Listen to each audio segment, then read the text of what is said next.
Well, this is Cardo's media, and yeah, don't blame the messenger. Yeah. Yo, you don't know, this is Trilogy, straight out of Dominica, and you're tuned in to Cardo's media. Don't blame the messenger. Boom!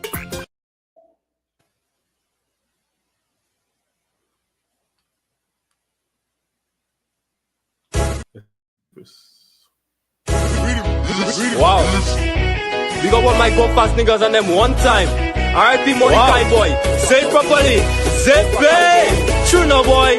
Wow. Wordless. Wow. I tell you. Go fast or go. Go fast or go. Go fast or go. And don't play bad, go fast and crash. Go fast or go. Go fast or go. Go fast or go. And don't play bad, go fast and crash. Yeah. You don't know, it's your boy DJ Slim representing for Carnival Go World. And I'm not just representing for Carnival Go World, I'm going to be representing for Team Soca. We know it go already. Get your tickets, get them early, make it a date and don't be late. Thursday the 27th of February. Big up Danger Entertainment one time. Whooshy! Whooshy! Baby, if you love me, why you leaving me for? Yeah, you're going to baby. What? You can't leave me for no man. I cannot live without you, why you leaving me for? I will have to buy a padlock to hold you. That is it. Baby, if you love me, why you leaving me for? Don't make me go by the voodoo man. I cannot live without I you, why can you never leave leaving my me baby for? on you. Starting shit, baby, like a starter kit. When you going through my phone, baby, that does make me sick. Now you want to give me pain. Danger Entertainment and NSC, in association with Josephine Gabriel and Company Limited, presents the annual Carnival Gropwell, February 27 at the Factory on Valley Road, starring Alta Trinidad. She said, take it easy, I will do the work. Young Brother. Oh yeah, oh God, oh God, oh God, oh God. These girls tell me she feeling it. Out of Jamaica. Baby, come into my room. Stations, Putas, Little Boy, Taffy, MFR Band, Ridge, Kwan, TK International, and much more. With music juggled by Team Bouillon, DJs Acme, Real Boss, and Shax, Team Soca, DJ Snow, Shan, and Slim, Team Dancehall, DJs Pocket, Danger Dane, and legendary DJ Alfie. All roads lead to the Factory on Thursday, 27 February 2025 for Carnival Group World. Rep your crew. Van time 10 p.m. to 5 a.m. Early bird is only $70. Tier 1, $80. Tier 2, $100. Early bird VIP, $250. And VIP, $300. Get your tickets for the biggest Carnival fest. Carnival Group Well. It's gonna be crazy. Tickets available at Defects, Bullseye Pharmacy, Go Fresh, NSC Portsmouth, and TicketPal.com. Sponsored by Rockstore, Johnny Walker, Smirnoff, Pirates Limited, Coca-Cola, Topito, Heineken, TicketPal.com, Cardos Media, Ambo Visual, By Accident Film, Autumn Sound, Carry FM, Passion, Belfast SD, DB Rock, Sure Star Entertainment, Going Places Travels.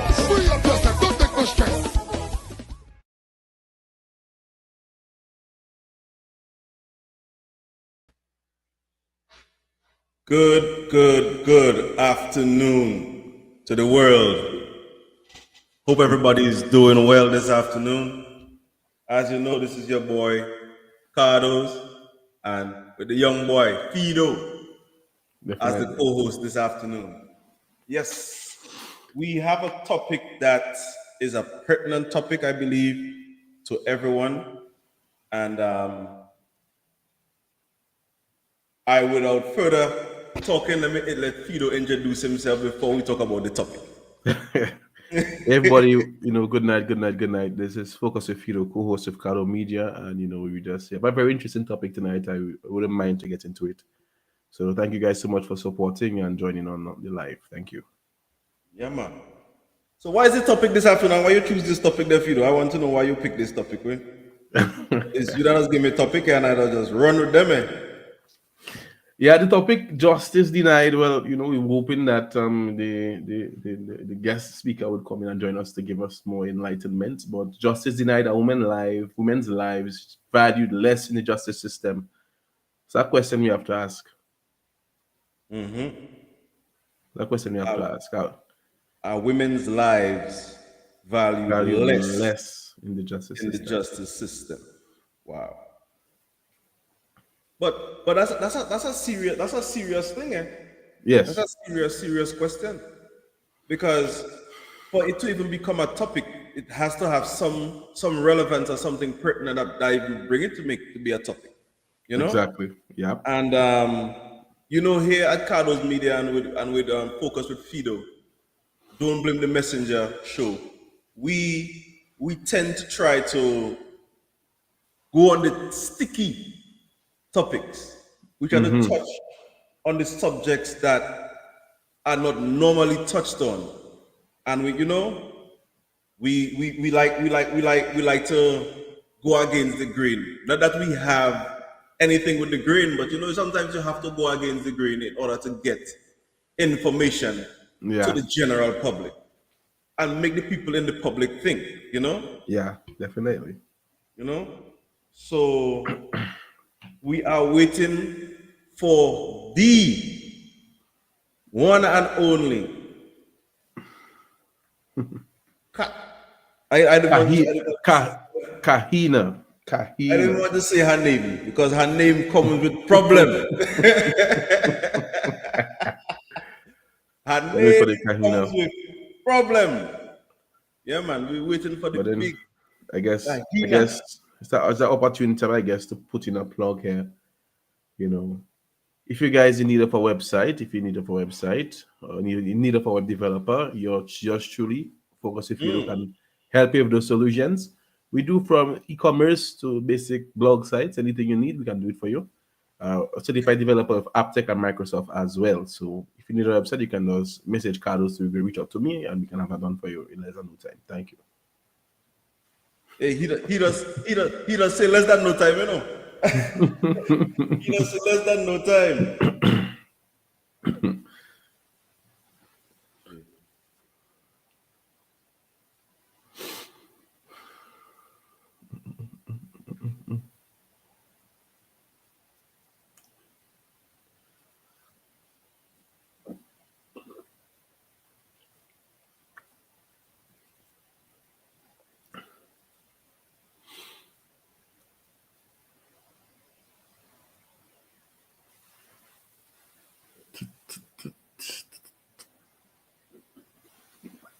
Hold on.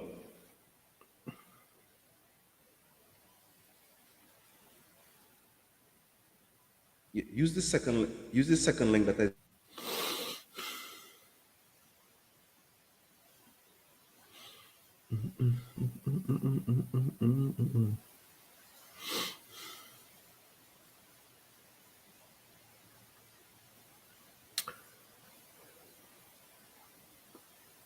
We submitted. Sorry about that. She's about to tune in. We were having a little bit of technical difficulties to get her in, Everything in place, yeah. Definitely.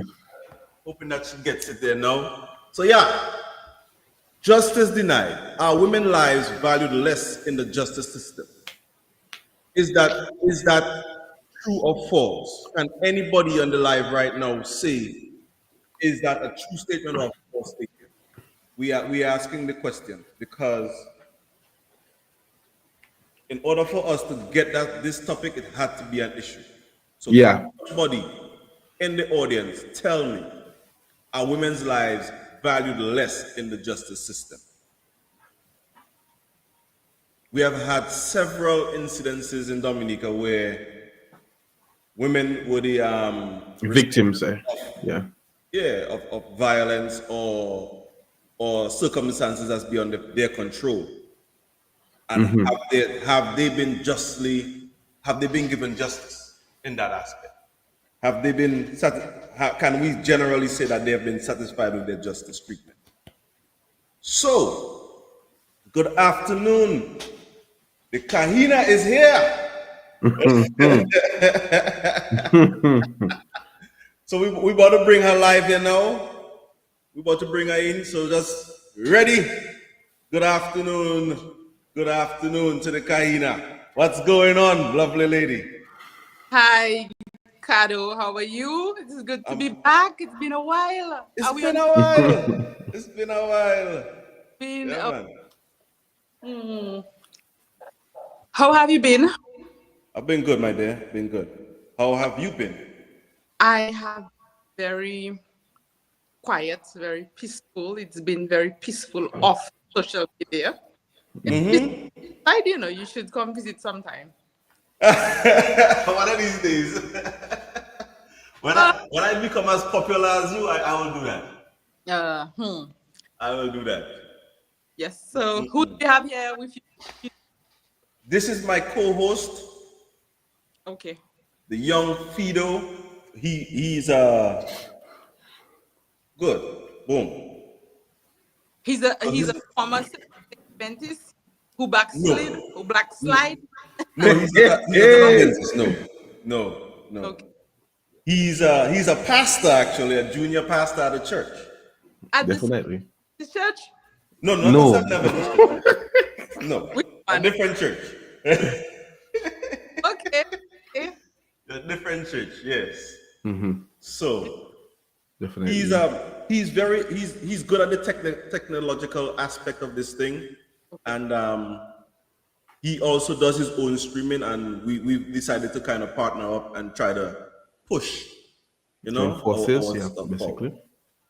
Okay. Yeah, so I can just give a brief introduction if you want that to happen. My name is Frederick Benjamin, but the digital creator name of Focus with Fido, where basically I focus on difficult topics people prefer to talk about, and Cardo's is on the same wavelength. So we decided to join forces to ensure that we can reach people and have a positive impact on the population.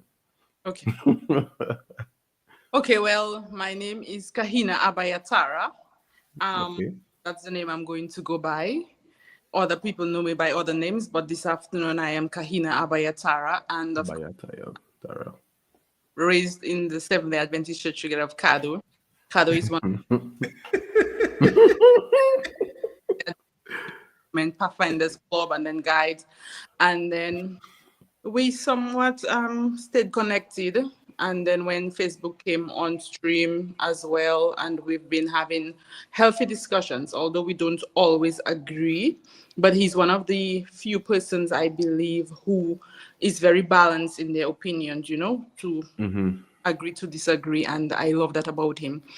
So of course, whenever he extends the invitation, I most often accept because of his graciousness and professionalism.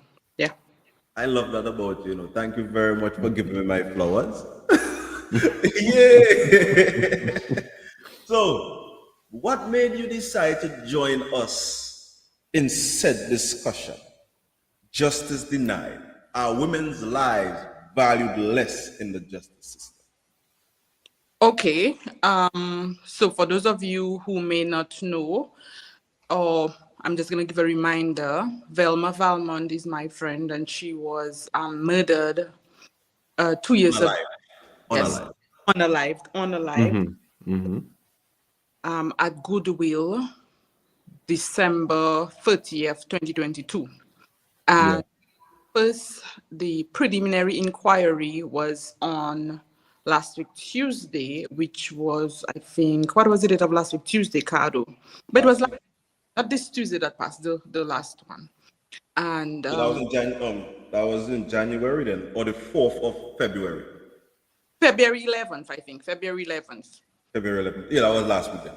Yes. And the case was adjourned. As of now, I am a bit on edge. That's the reason I decided to join. Because days ago, we also heard that the DPP had, how would you say it in layman's term, kind of like said, basically, there's no case to go on as it relates to another case that had happened a year before. So remember, Velma was unalive in 2022, December. But in January the 24th, thereabout, 2021, there was a beautiful, promising, ambitious mother whose name was Trisha Wilshire of Castlebrush, and she was also unalived. they basically met her unresponsive in a pool of blood, and when neighbors came in, they saw that was the scenario. They subsequently arrested a young man. I will not say his name, but those No, of you, don't call nobody name. yeah, No name, no warrant. they arrested a young man, and this young man was set free to basically walk out and eat KFC as he most likely has eaten at all of his night time, while Trisha Wilshire Yeah, eat no KFC. Yeah. and her family, they have not gotten any justice.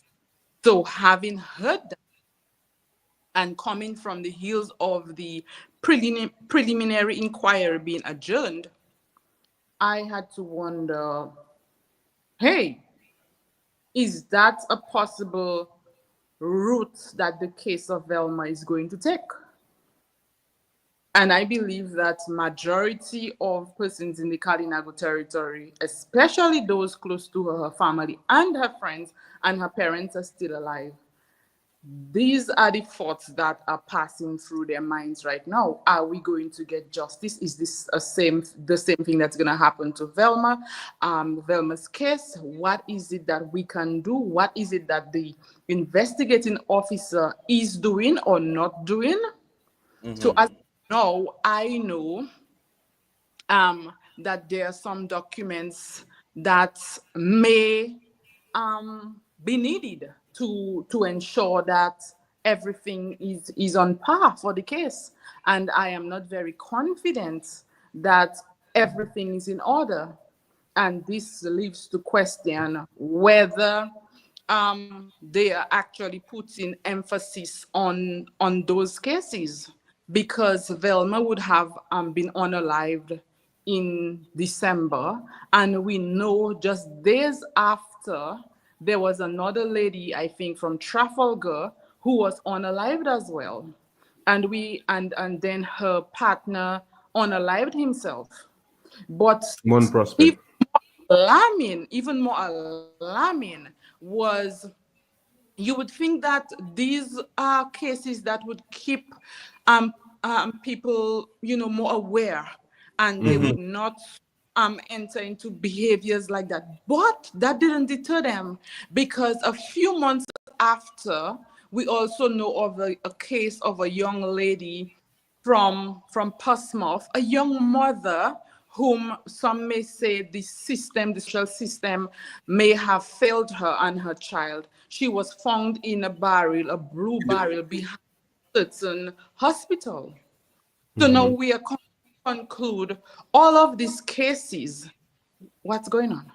What's going on? What's really going on? And why is there so outrage by the women's group? Why is it that the legal fraternity, they are those who are key advocates, tend to focus more or less on the political angle of things and not looking for social justice?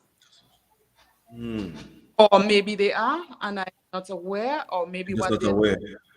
maybe I'm not sure, because all of this is concerning. And I believe for you, Cardo, Yes. you can come in and give your opinion, because I personally get to know that this case for Velma, it's adjourned to the 4th of July of this month, and that there is another adjournment. Because we would rightly say, there is a saying that goes, justice delayed is justice denied. True. Like that. But my question I want to ask, though, the question I want to ask, is the police doing a proper investigation on these cases? Because the only way I would assume that the DPP or whoever is on the other side dealing with the cases would deny or push back or delay a case and such is if there's lack of evidence or something is missing to connect the dots. And you You are right, Cardo, because I don't believe that in the case of Trisha Wilshire, that the DPP would just wake up one morning and say, I believe this case should be dismissed. No, it doesn't happen like that. No. Evidence that was in front of her wasn't sufficient enough, so she felt it wasn't a strong case, so he should go free, or there was no evidence against him. No, it begs to, no, we have to now go back to the question that you asked. Is it something that the investigating officers themselves are not doing the job well enough to get the information, get the evidence that they need to prosecute the case? True. And then here we have the DPP. Most of us will blame the DPP. You understand? We will say, well, the DPP is not doing her job. And maybe DPP, what you need to do is to apply more pressure on investigating officers. You are the one to blame. You are the one when they pass the news and they say the DPP has decided to end the case. That's what we hear. We are not hearing anything as it pertains to the investigating officer. So now we have to flip the script, DPP, and you have to apply pressure on the investigating officer. So to answer your question, you would have heard that I said that I have suspicions. I'm not very certain. I have suspicions that there are some key documents that need to be in order for the case of Velma Valmont that are not in order. Today, what's the date of today? Today is the 21st. 21st. Today is the 21st of February, and I am saying I have suspicions that documents that should be in place. Now, why are they not in place? Have all documents been signed? Why have they not been signed? Where are they? Who is responsible for getting them? And that's the question that the DPP has to, the investigating officer. Yes. Because at the end of it, when, God forbid, anything happens and we start to pray Hail Mary and all kind of novenas, DPP that going to get it, but it won't necessarily be the person to get it. True. It's the investigating officer. So that should be getting it. So I really, to answer the topic, your question, are we getting justice for our women? Maybe not. Maybe not. Maybe not. And it is very unfortunate, Cardo and host. And it's very concerning. Even, let me tell you, in January, I participated in a match that was organized by Chief Sanford. And the match was on domestic violence, bringing awareness to those cases. And her organization has been highlighting cases of women who have been murdered, indigenous women who have been murdered. Wow. Had a total of 8 of them, with Velma being the last one. 8 women who have been murdered. If we delve deeper in those cases, we have to ask another question. Based on those cases, were we able to get justice? And when I say justice, my understanding of justice is to ensure that those who committed the act of violence are punished by the law. So that's my understanding of justice. You can have a different understanding. Justice is multifaceted from what I understand. That's my interpretation, that's my definition. Based on my definition, we have to, did those people go to prison? Maybe not. It's a very good question you're asking there. And if they go to prison, why didn't they go to prison? Is it something that the legal system failed them again? And is the legal system going to, are the people of the Kalinago territory going to allow the investigating officer, the legal system, whatever it is, to flop? And when they flop, that is when we react. Are we waiting for God to come out from heaven to agitate on her behalf? Or are we going to start agitating, going to the Court police, hearing. calling, the hearing, calling, writing, going on Cardo to, raise all things, awareness raising. You understand? I'm Yes. not here to Yes. entertain you Yes, as yes. I laugh and green. I'm not coming here to entertain you, Cardo. I'm here to you I know understand? you don't come and entertain. You just come with your facts. You come with your point. I Yes. know that. I know that. Of course. So, Let me ask you this: somebody in the comment asked, and how would you know that the information is missing in the case? so that's why you have to listen to me very carefully, to the person who is, I can't see who's that, but to whomever. I said, I have suspicions. Suspicion. Yes. Yeah, I definitely. Last time I heard somebody was on Cardo's radio program, and they arrested him the day after. Nobody's gonna arrest him, please. They wasn't on my station, madam. I never said I know for a fact. I said I have suspicions. So up to the DPP and the investigating officer to come and say in the court of law on the 4th of July that here are all the evidence and the documents, bram, we are ready to prosecute. Unless they come on July 4th, I will have suspicions. Okay? I have suspicions. I never said I have evidence to. Or facts. Please, no police just come. Okay. Yes. So, look, somebody said it's not just it's not just with Papa Bunji. Yeah, if you can see the comment there, yeah, Jude No, as well. Comments. I can't see the comments. Oh, it's there on the screen now. You can see it there now. Yes. It's not them alone, it's the entire workforce in Dominica. The workforce when speaking about the workforce, I believe that I don't know if it's the entire workforce in the police force or if it's the entire workforce in the public service.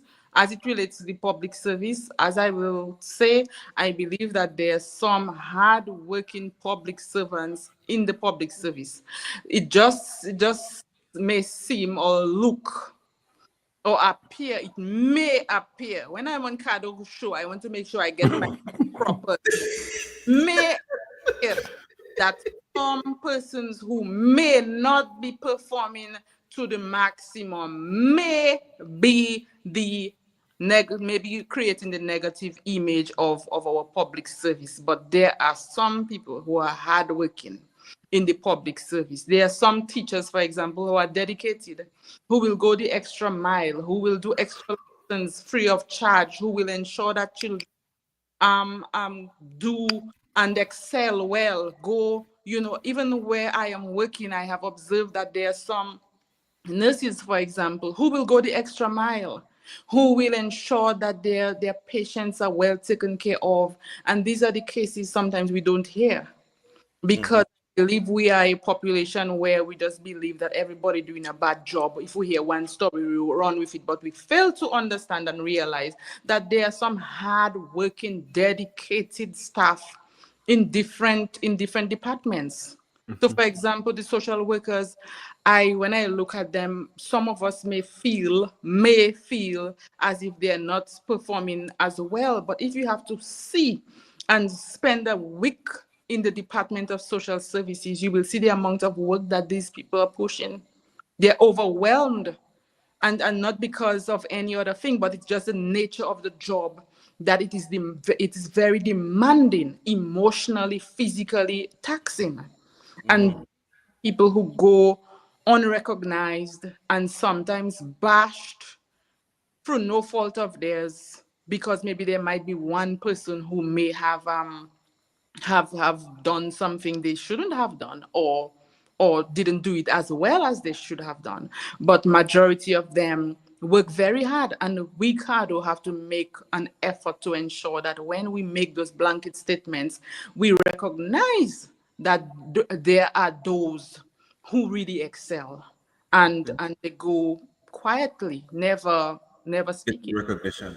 Yes, without recognition. So if I dare say, we and I am partly to blame as well, Cardo, because I have come to the conclusion that prior to coming into the public service, there were lots of things outside looking in. I would say those social workers, they say, but when you go in and you see what they have to do, the amount of work they have to push, the demands on them, which is just the scope of the work itself. We're not putting anything else.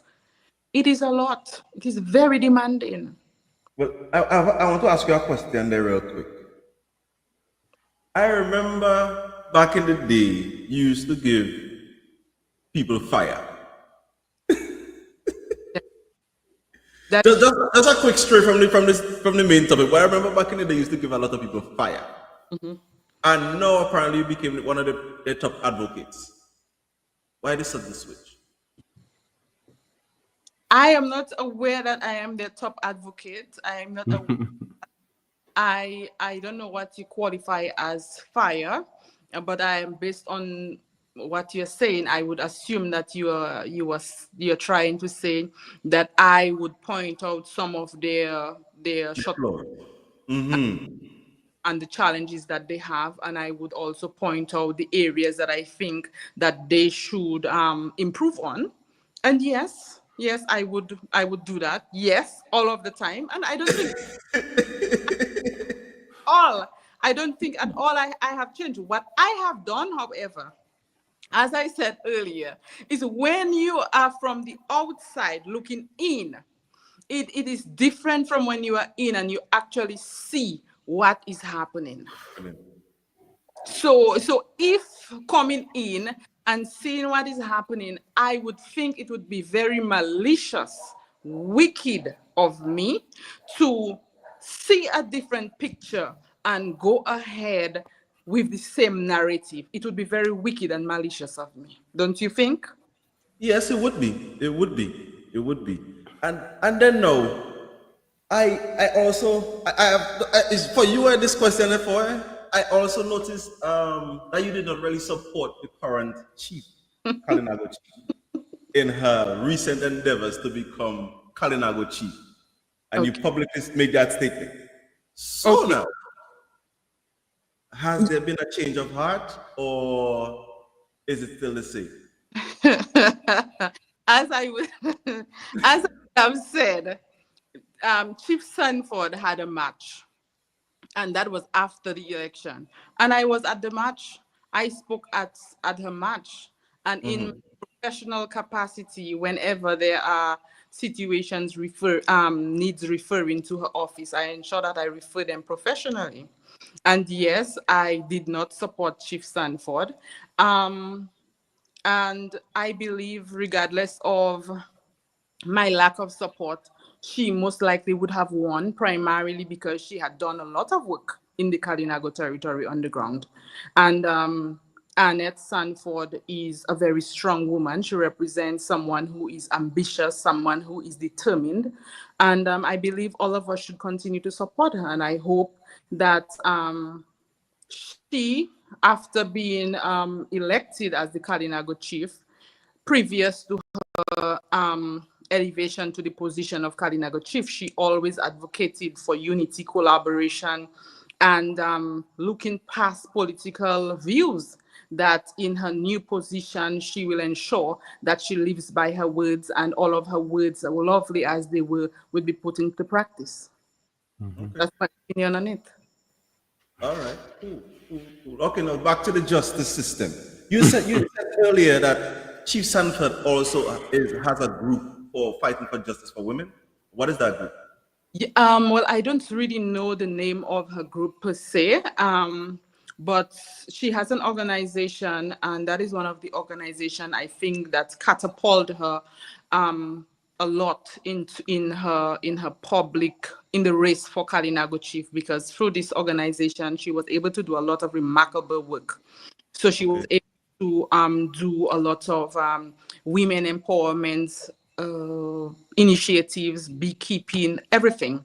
I think, and that really heightened and broadened her public image in the Kalinago territory as somebody who, you can depend on to ensure that there's active involvement of the community in the decision making, active involvement in terms of economic empowerment.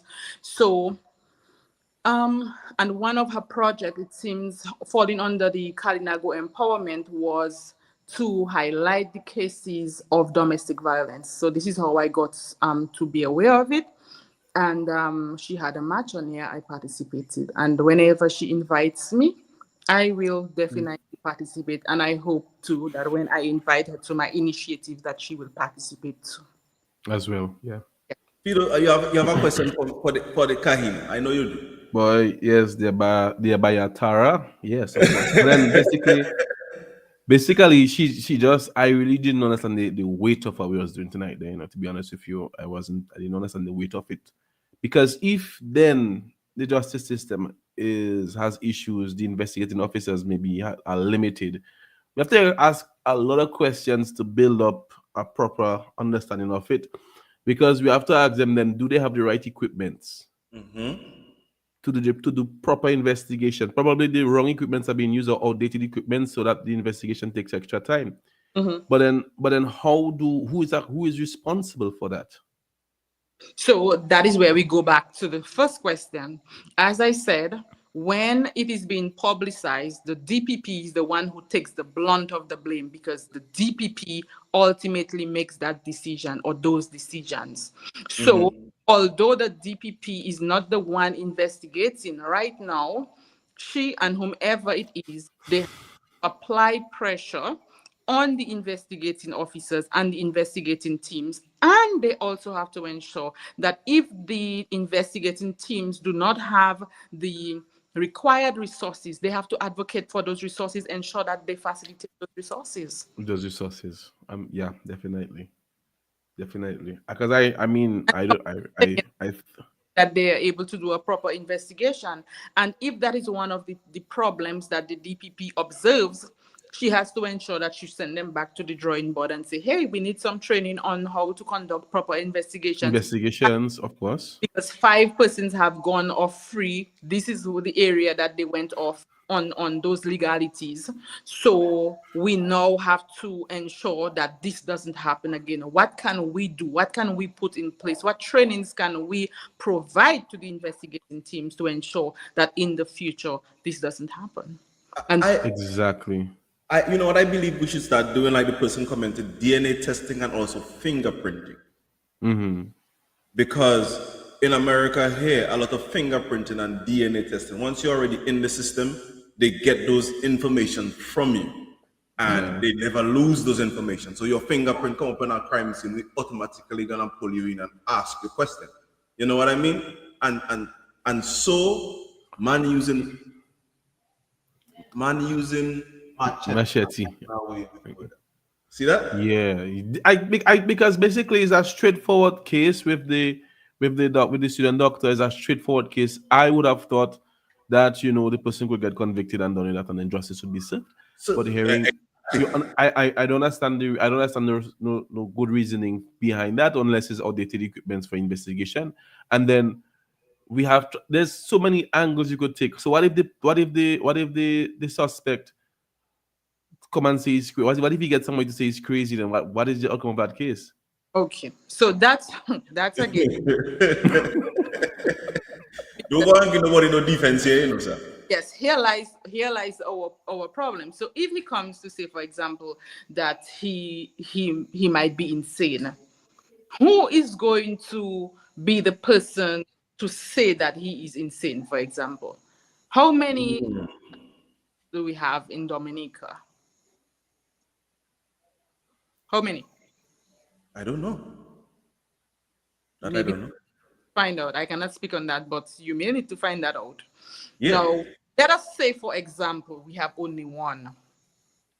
Let's say, just for example, we might have one. So the prosecutor have to cross-examine this person. Wouldn't it be like even more transparent, balanced if we had two psychiatrists, for example. Mm-hmm. So one Yeah. would or one would plead against, and then you cross-examine and have you understand, instead of putting strain on that one psychiatrist. If we only have one, I don't know how many we have. I really don't know. Me neither. So then here's the issue. So what about if the psychiatrist say yes, he has a mental health issue? Because you got paid. Just saying. I believe with the one psychiatrist that I know we have, I think she's very principled. I don't believe she would take Okay. for this. She's a very Okay. but I just believe it's more balanced then if we had two. So we are able to Mm-hmm. But put let me diagnosis. say this, don't worry. Oh, I'm sorry. Miss Abataya. Let me say this. I think that our economy plays a big role in not having 2 or 3 psychiatrists. First, I would say that people in Dominica don't feel that they need a psychiatrist. First thing. And then nobody got no money, real money to go and spend to go and see the psychiatrist. That's the next thing. So then you would be a psychiatrist without a job. Basically, you would have an office and nobody coming to your office. You're making a statement based on assumption. Well, I believe that we have a hospital, and if there are people who are trained, most likely they would be engaged by the ministry. Are you saying that if there is a need for mental health, that the government itself will not hire someone? Is that what you're saying, implying? No, no, I no. don't. No. That's not what I'm saying. I'm saying like we have, as you said, we possibly have one, right? On island. Right? Possibly. Possibly one. How frequently is her office utilized by the general public for psychiatric help? That is the question I ask. So then if you have two, is it gonna because people in Dominica don't feel like they need psychiatric help. How many people in Dominica you think would really go and utilize said facility?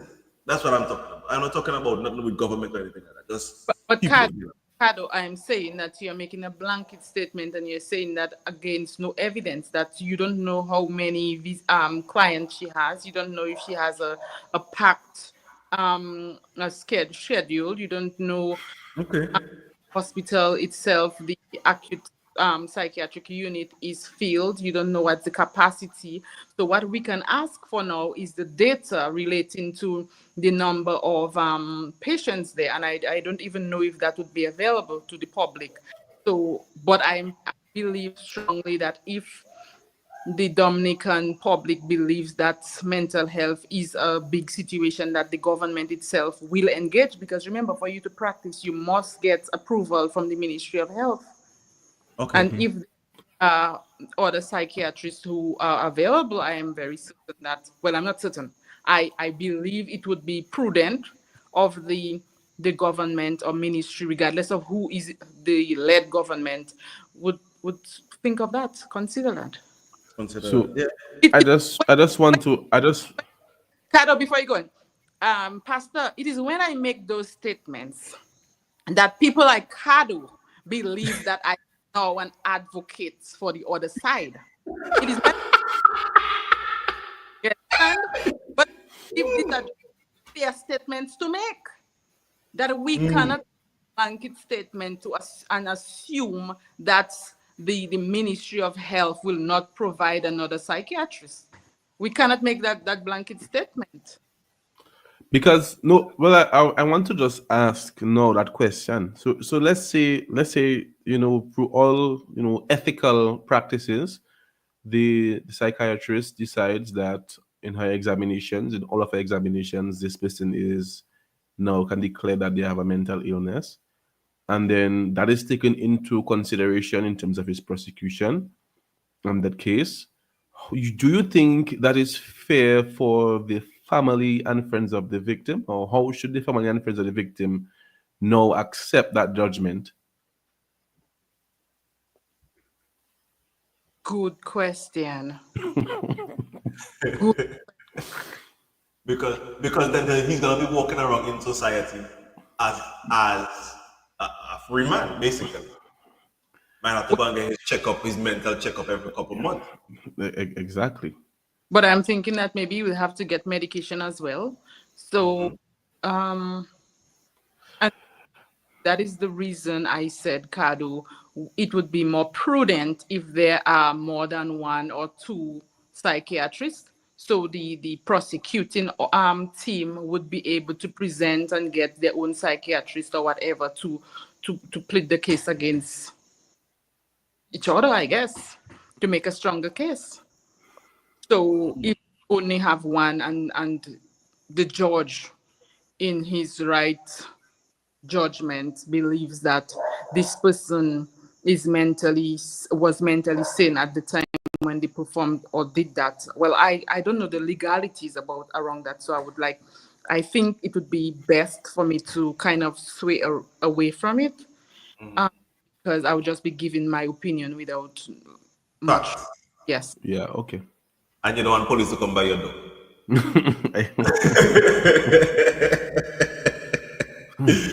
But because go ahead, Cardo. Go ahead. I'm listening. Yeah, because one of the things I trying to put in perspective here, if for the reason of the long trial and this lack of equipment or proper equipment of the investigators and them, then how quickly can they have those issues resolved, those limitations resolved? Because I mean, simple thing we should have. I don't know how simple it is, but maybe 95% of smartphones have biometrics in there. So how difficult would it be to implement a database for Dominica where you have, a database you can run against fingerprint testing and those things? I don't know how difficult it would be. I believe that as if there is only one forensic evidence place, and this place is in Trinidad, from my understanding. So what we can do, Cardo, is at next time we meet, which will be next week Friday, we can do that investigation, find out if there is only one forensic place, and we can take it from there. And then again, sometimes somebody might undermine what you are trying to do, Cardo and Pastor. But basically, those little discussions that we are having, the DPP is going to listen to it tonight. Or, you understand? She is going to listen. Somebody's going to send it over to her. Whether she takes it in good faith or not, it's something else. I believe that she is a very a straightforward person. So, of course, she will try her best for her to dot her I's and cross her T's. As it relates to other cases, because she doesn't want that to be a pattern, her legacy to be built on those patterns of justice. So she's going to try her best. So what she has to do, see me, look at me, with no education. I never went to school at all.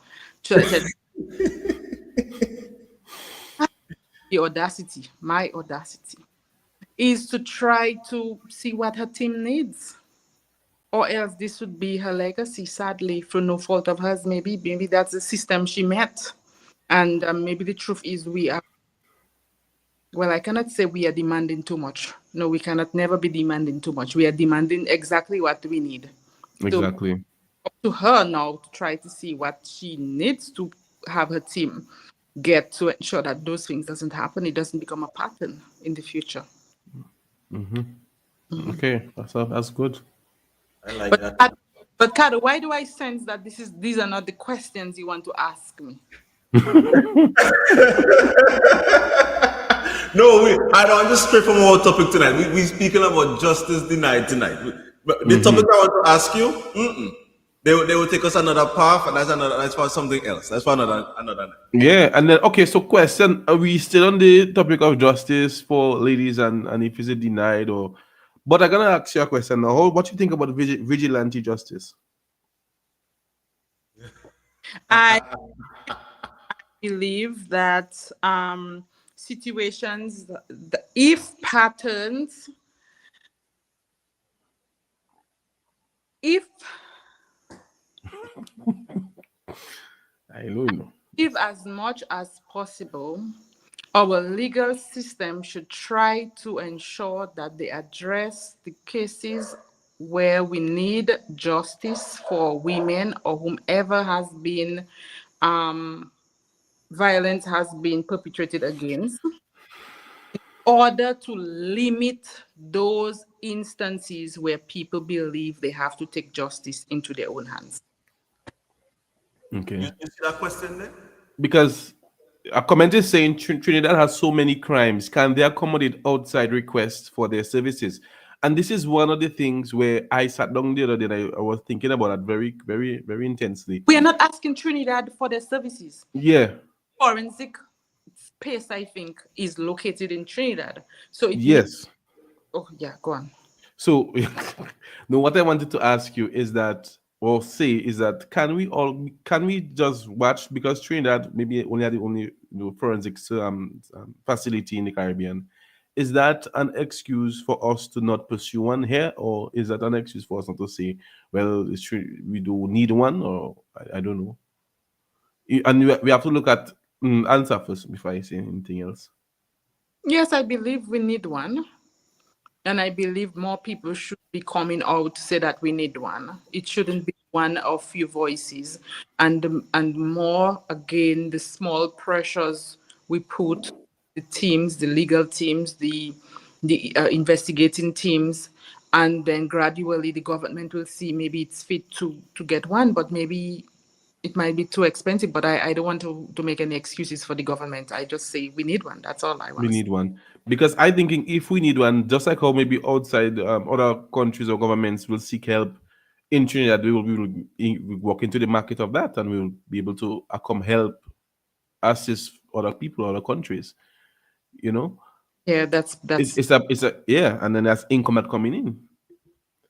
well, I would not know the cost of all of the procedures, so I cannot really say it would be income coming in, but I would say it would speak well of us, maybe of the organization, the institution that we have, if we do it well. Okay.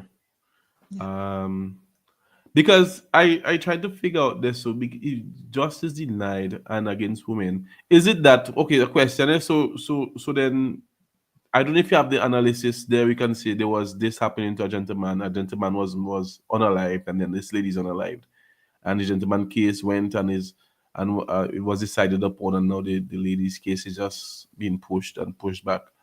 Is there statistics that you can say that? The only statistics that we have, I think, with the question asking is whether we can gauge or compare violence against men versus violence against women. I think that's a question that you're gauging. No, I don't have any evidence surrounding the data versus men and women. However, I will say that based on research, it shows that about 78% of the violence perpetrated has been against women.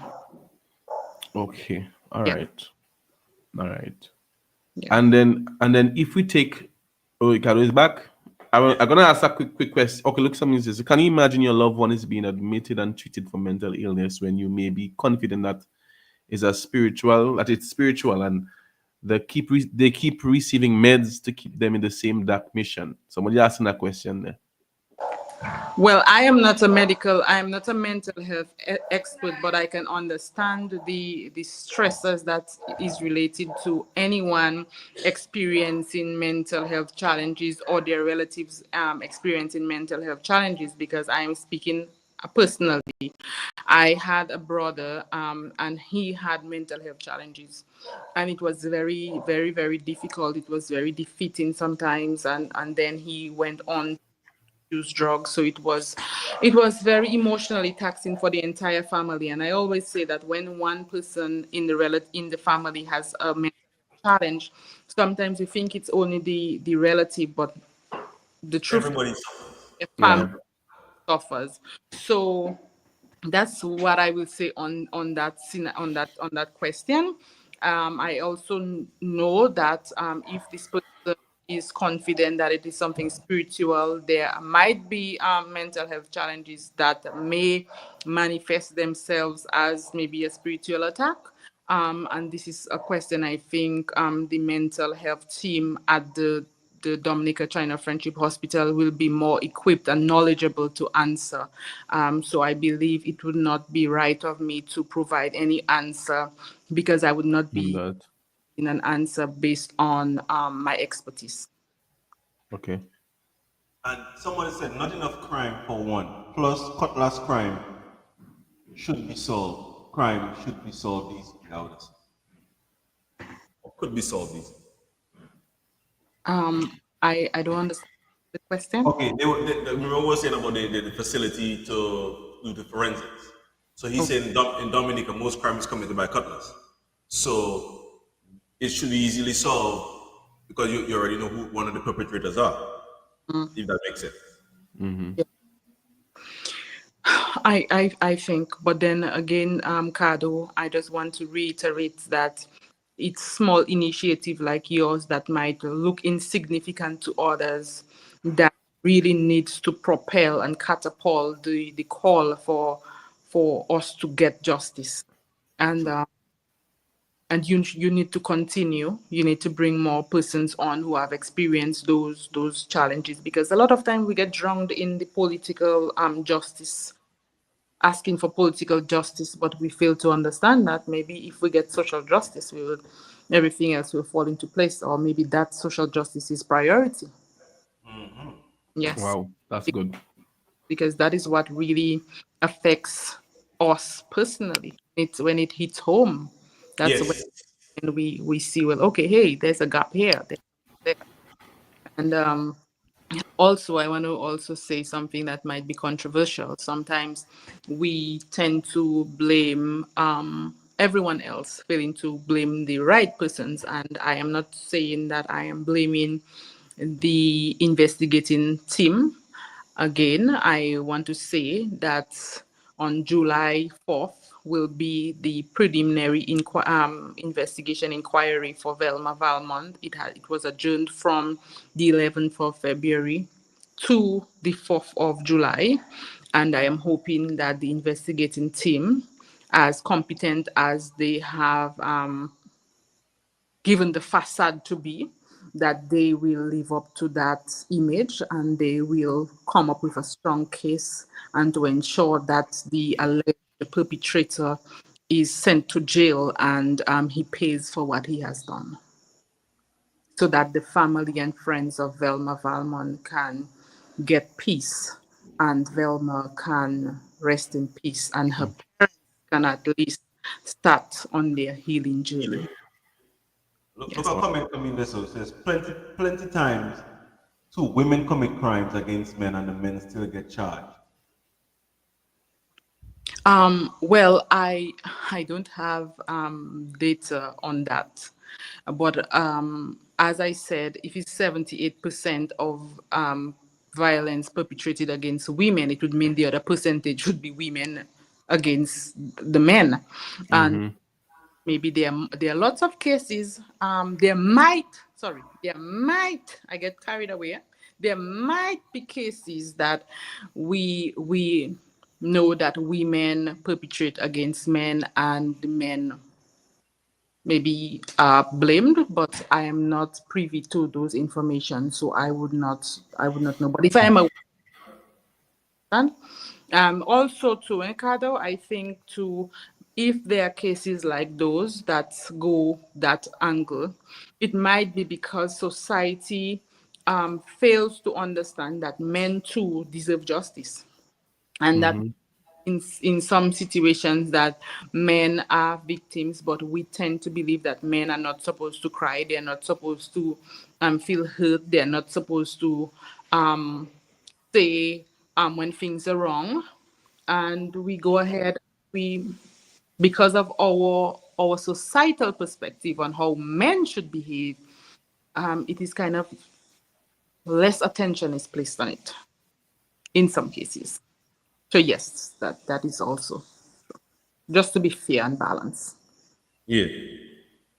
But we are not saying, just to be clear, we are not saying this is the case for Velma Valmont. I want to be very clear that this is not the case for Velma Valmont. Velma Valmont was a medical student, very ambitious, Velma is one of the persons who paid her way through school. She had support from some of her close friends and some friends who maybe we will never hear their names because they're not as outspoken as I am. Velma was the one who would be pushing herself all through. She was a mother of her daughter. Her daughter was with her at the time. And Yeah. basically her life was stolen. And we must never forget that in all of what we say, we must never forget the fact of the matter is that Velma's life was stolen away from her by a brutal person, and he deserves to be in prison, and the investigating officers or officer and the investigating team should ensure that Velma gets justice. This is mine. We must never differ from the story that Velma needs justice, and this man needs to be sentenced and spend the rest of his life in prison, because it would be totally unfair to the family of Velma, her mother, senior citizens, her mother and her father, to see that this man gets out of prison after robbing them from their last child, the most promising one academically. And Wow.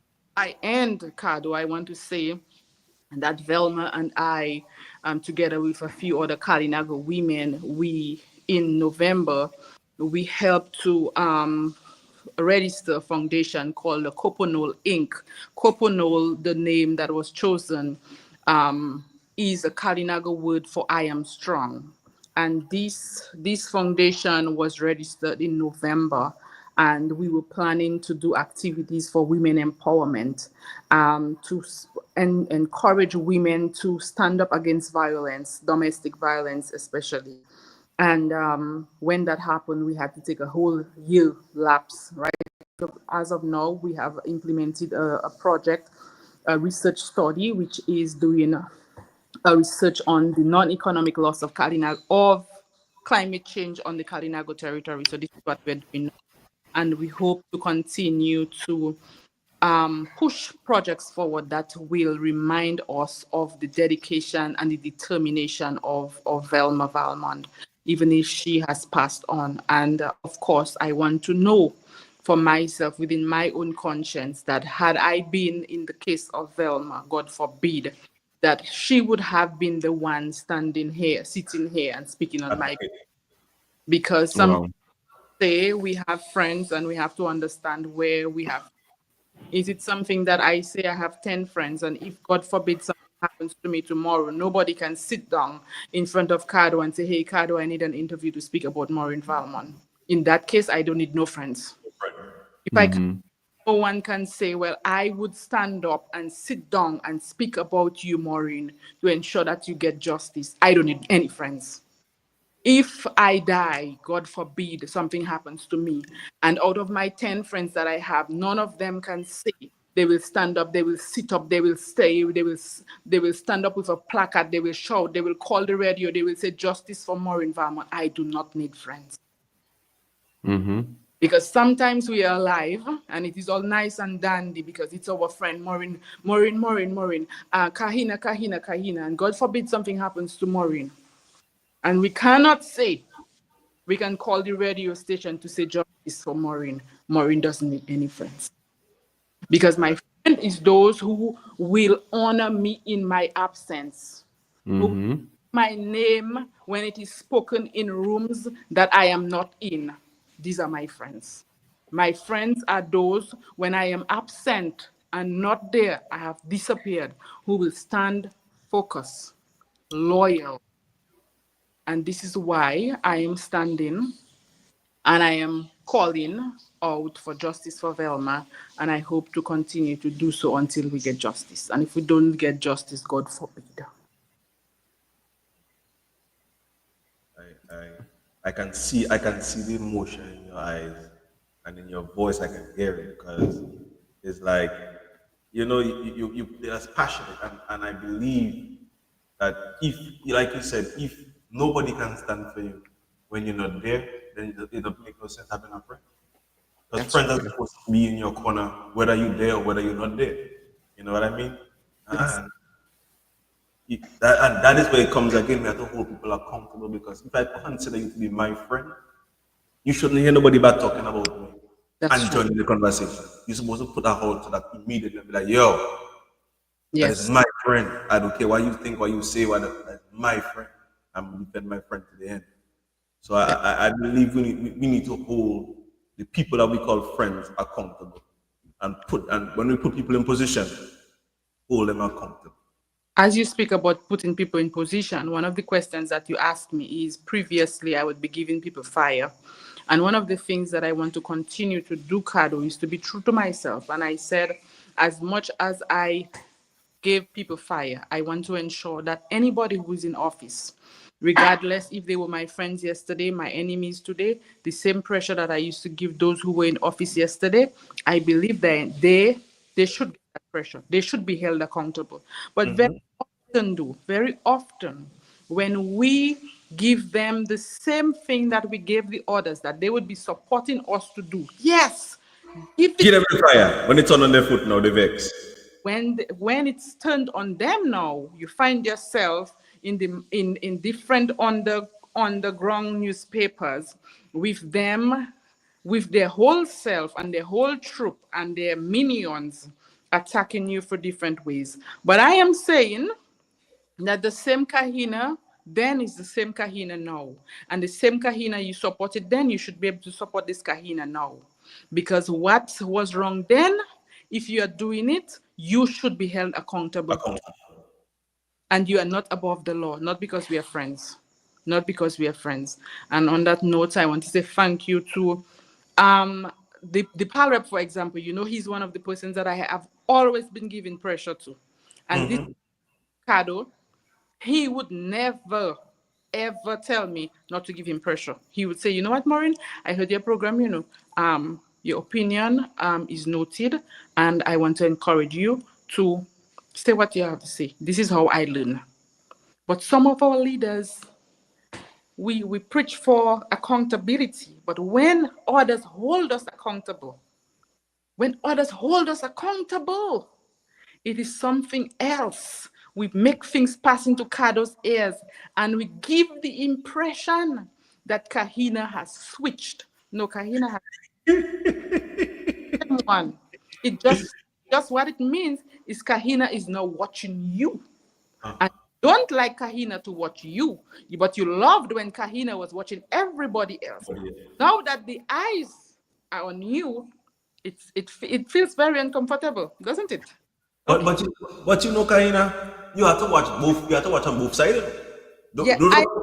I am watching on both sides, Cardo. Remember, you cannot tell me I'm not watching on both sides. Okay. I watch both sides. Whether you hear the both sides, you heard the both sides this afternoon, huh? Yes, I have. One of the things that I have decided not to do is I am not going to take the approach that I took last year. I am going to allow people the opportunity to present themselves, their facts, their work, and then if there's something, then I point out. What some people want me to do is to go on a campaign for them. Smear campaign. Yes, to attack everyone there. I'm not doing this. I am not doing this. If the government is doing well, I will say the government is doing well, even if Cardo doesn't like it. Cardo love it. I know you something you had to run, so yes. Man. Okay. Yeah. So Cardo and Pastor, thank you very much for having me.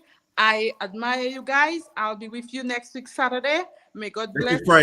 Friday. May God bless you, and we shall continue. Okay. Okay. Take care. Yes. Stay safe. Yes. Okay. Yes, then. Safe travel. Okay. Good afternoon once again. Rastafari in the building. We need you to get some better lights. What's going on? You can't see me? No, we can't see. Open your eyes. You smoke, man. Just let me go. Somebody came in. It's ironic that our attorneys are using all kinds of modern, sophisticated legal technicalities to help Technicalities, yeah. primitive, wait, escape, primitive, but our What about technical technical equipment to equipment help to help solve. I think I misread it, but explain it for me, please. I think he basically, if you can get the gist of what he's trying to say, is that the modern attorneys are using sophisticated legal technicalities to help criminal escape, but then our technical equipment are more like primitive, so it's more like Primitive, yeah, outdated. yeah, yeah. Yeah. So we had a discussion on justice denied. Are women's lives valued less? And Miss Maureen brought up the topic about Balmore and also Miss Wilshire. Yes. But Yeah. now I believe our justice system needs a little bit of shake up so that we can get justice for both sides of the spectrum. But now we're moving on to the other topics at hand. And we have our young empress, Miss We have Jazz. we have a lot to talk about because it's not the justice system alone. Like I Okay. said earlier, is the whole workforce, is all the different businesses, the different entities that we have to, unfortunately, I'm gonna use Jada Pinkett word, entangle ourselves with, want or want not. We having these entanglements with these people. So at the end of the day, if we have to entangle ourselves with them, I feel like it's only fit for them to do their jobs and not put stress on us. You know what I mean? Mm-hmm. So I want to start off with Social Security, number one on my list tonight there. What I happened to Social applied. Security? Wait, I wait, what happened applied. to Social Security? Let me tell you what happened to them. I applied for my applied for my social security card in 2018. We are in 2025. I went to the office on Tuesday and they told me that it's my fault that I don't have the card because it's my responsibility to Check pay up. my social security.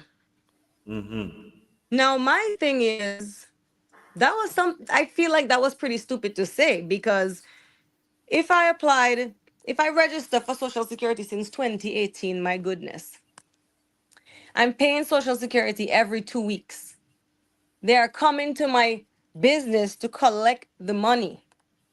Oh, they do social calls? I didn't know that. They come to my business place. I pay, okay, so I paid, today was payday. They're going to be there on Tuesday to collect the money. Okay. So my thing is, if I've been registered for so long, hasn't anybody in the office ever realized that I have not been making payments for myself, but every 2 weeks I'm making almost $1,000 worth of payments for employees? Employees.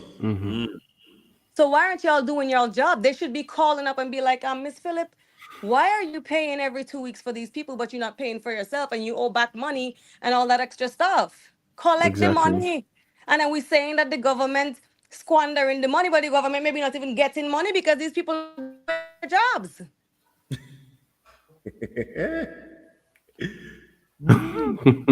Okay. So anyway, let's go back to the Social Security office now. So I get there and I'm like, can you help me? I really want to get my Social Security card. I want to pay my Social Security. I'm not a born Dominican, but I'm a Dominican. I have my Carrico passport. I have this, I have that. The lady say, oh, give me them stuff. Let me evaluate you or whatever. So how we know that money reaches, Social Security. well, as far as I'm concerned, it reaches because they said that they get it every 2 weeks. And I have my receipt. So if it don't reach, that's their business. So anyways, um, Hey, I so don't the trust that system at all. it works. It works. It saves me from having to go to town. They do it. Mr. Coral Reef does it. They go by everybody and pick up their money. What happened to you? It Mm-hmm. good. That's safe. I don't mind. Come for it. But what I'm saying is, it's like I said, it's way convenient. It's better for me. I think it's better for them too. Who have the time to go write Rosa to bring a check for nobody? So anyway, come for all your money. So But my thing is, like I said before, the people that are working in the office, the people that are responsible for collecting these funds, are they not aware? Weren't they aware that I've been registered for so long and I haven't been paying anything? You know what I mean? Like nobody's making a call, nobody's sending an email, nobody's trying to figure out like why is this person not paying? And then I get there and I have to literally beg to pay the money. Yeah, the system is Wow. flawed. The system has have a lot of gaps and loopholes in it. And I'm so So happy there was people there that can, witness and attest to what I'm saying right now. But Richie, when I go somewhere and I get pissed off, my mouth doesn't get like. So I was like that. yes, Which and we don't like that. so so I was telling the lady, I was like, okay, so how much money do I have to pay? So she was like, well, you have to pay from when you registered in October 2018. So you have to pay this amount. And then you have to start from January of this year. So you have to pay, well, I have to go and find out how much you have to pay. I said, so can you just, since you know how much I have to pay for 2018, can you give me the bill and I'll go pay 2018. And then maybe you can figure out how much I have to pay from January to now. Well, I can't figure that out because February is not a whole month. I said, well, January was a whole month. So can't you just charge me for the whole month? I coming back.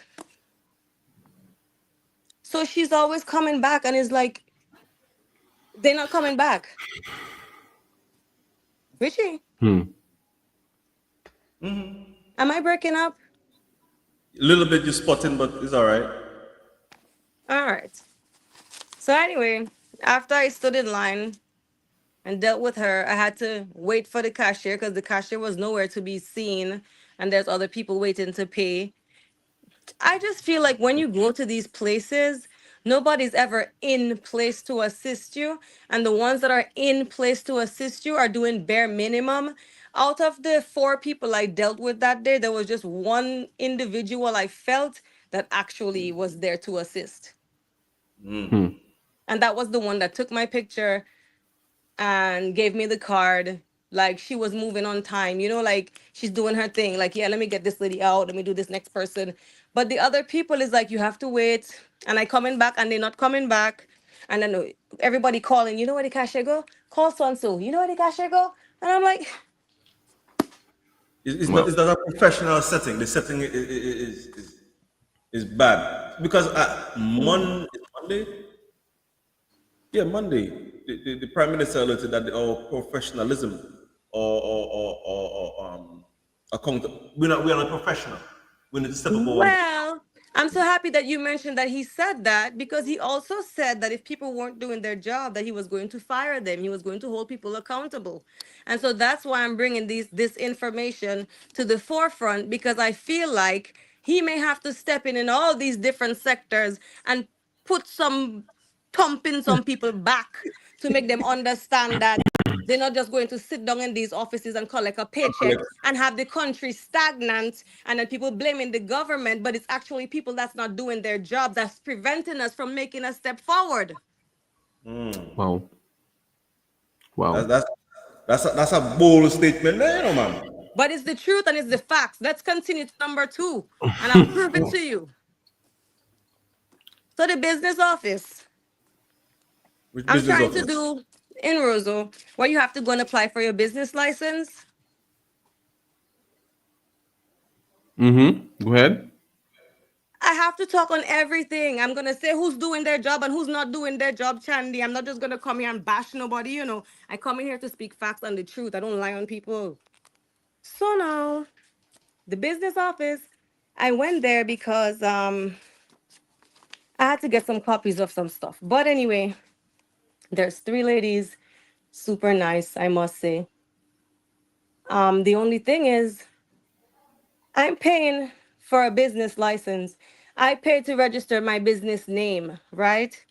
I have tourists coming to me, pissed off, showing me a WhatsApp conversation between them and a business called Red Rock Cuisine Maho Jimit, where they're ordering food from these people and they come to my restaurant pissed off because their order is not ready. Oh, but then now is in the name too. Yours is Red Rock Cuisine, not Right. Maho Jimmy. Yeah, but that's not the point, honey. That's not the point.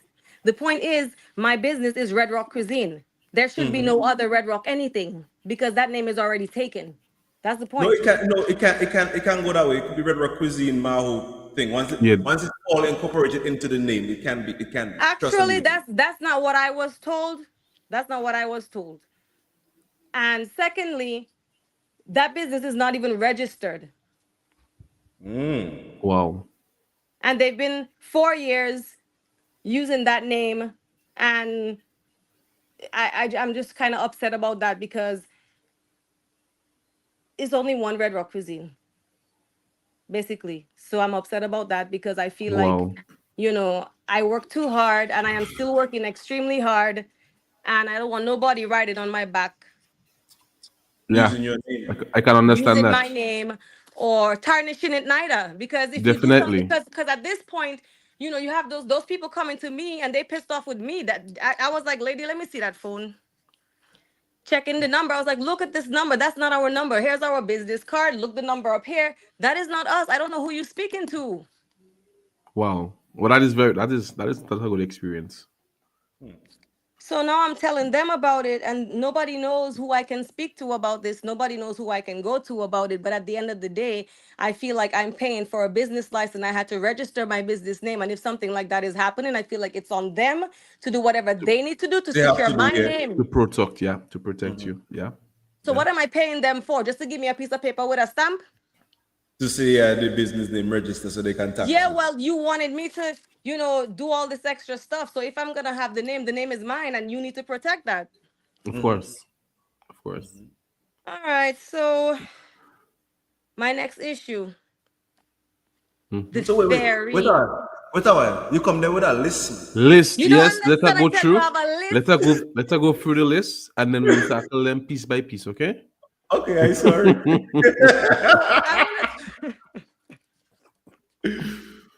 I want to talk about the ferry and the traveling conditions to Guadeloupe and Martinique.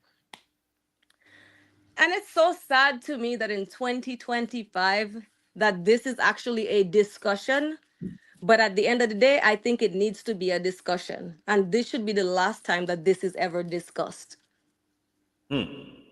Now, I am 42 years old, and I'm not ashamed to say it. I tell people my age all the time. Everybody's like, how old are you? I tell people my age. I don't have no combin, 42.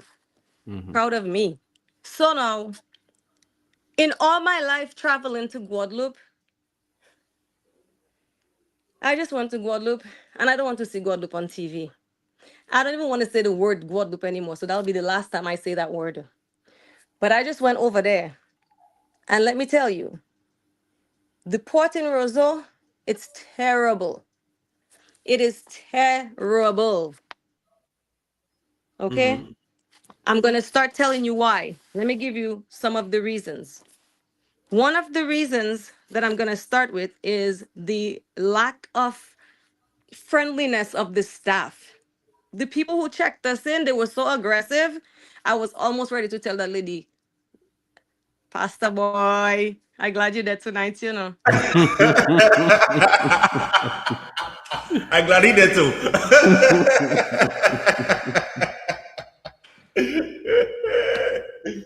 But the people weren't nice at the check-in. And then we get inside to pay our departure tax. And those chicken heads were on the mic thing.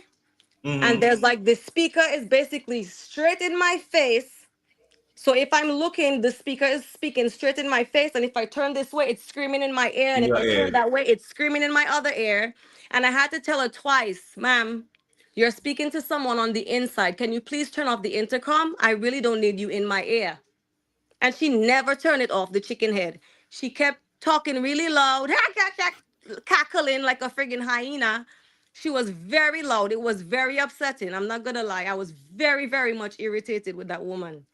Anyways, I guess she was so deep in her conversation that she didn't hear me ask her to turn it off twice because she still was kind of nice when she took my money when I paid her the departure tax. Getting on the inside now, when we get on the inside, there's nowhere to sit. There's nowhere to sit. That place so ancient. It was so ancient. I'm feeling anxiety talking about the experience. I swear, and I have bad anxiety. I'm also a bit claustrophobic, so I was having an attack at the time being there.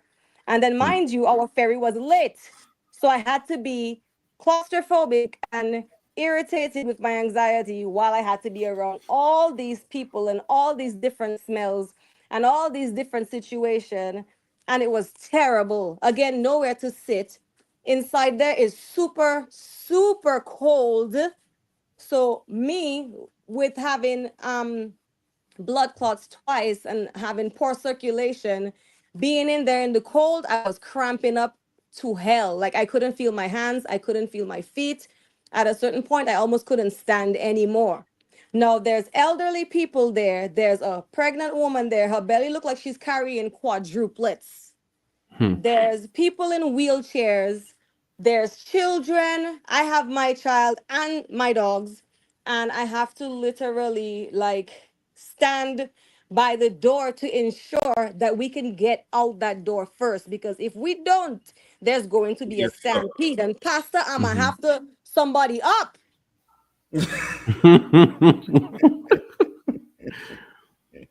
So I feel like, so I started getting angry and upset. And I'm the type of person I like to try to take ahead. I like to take in front. I was already seeing that it was gonna be an issue.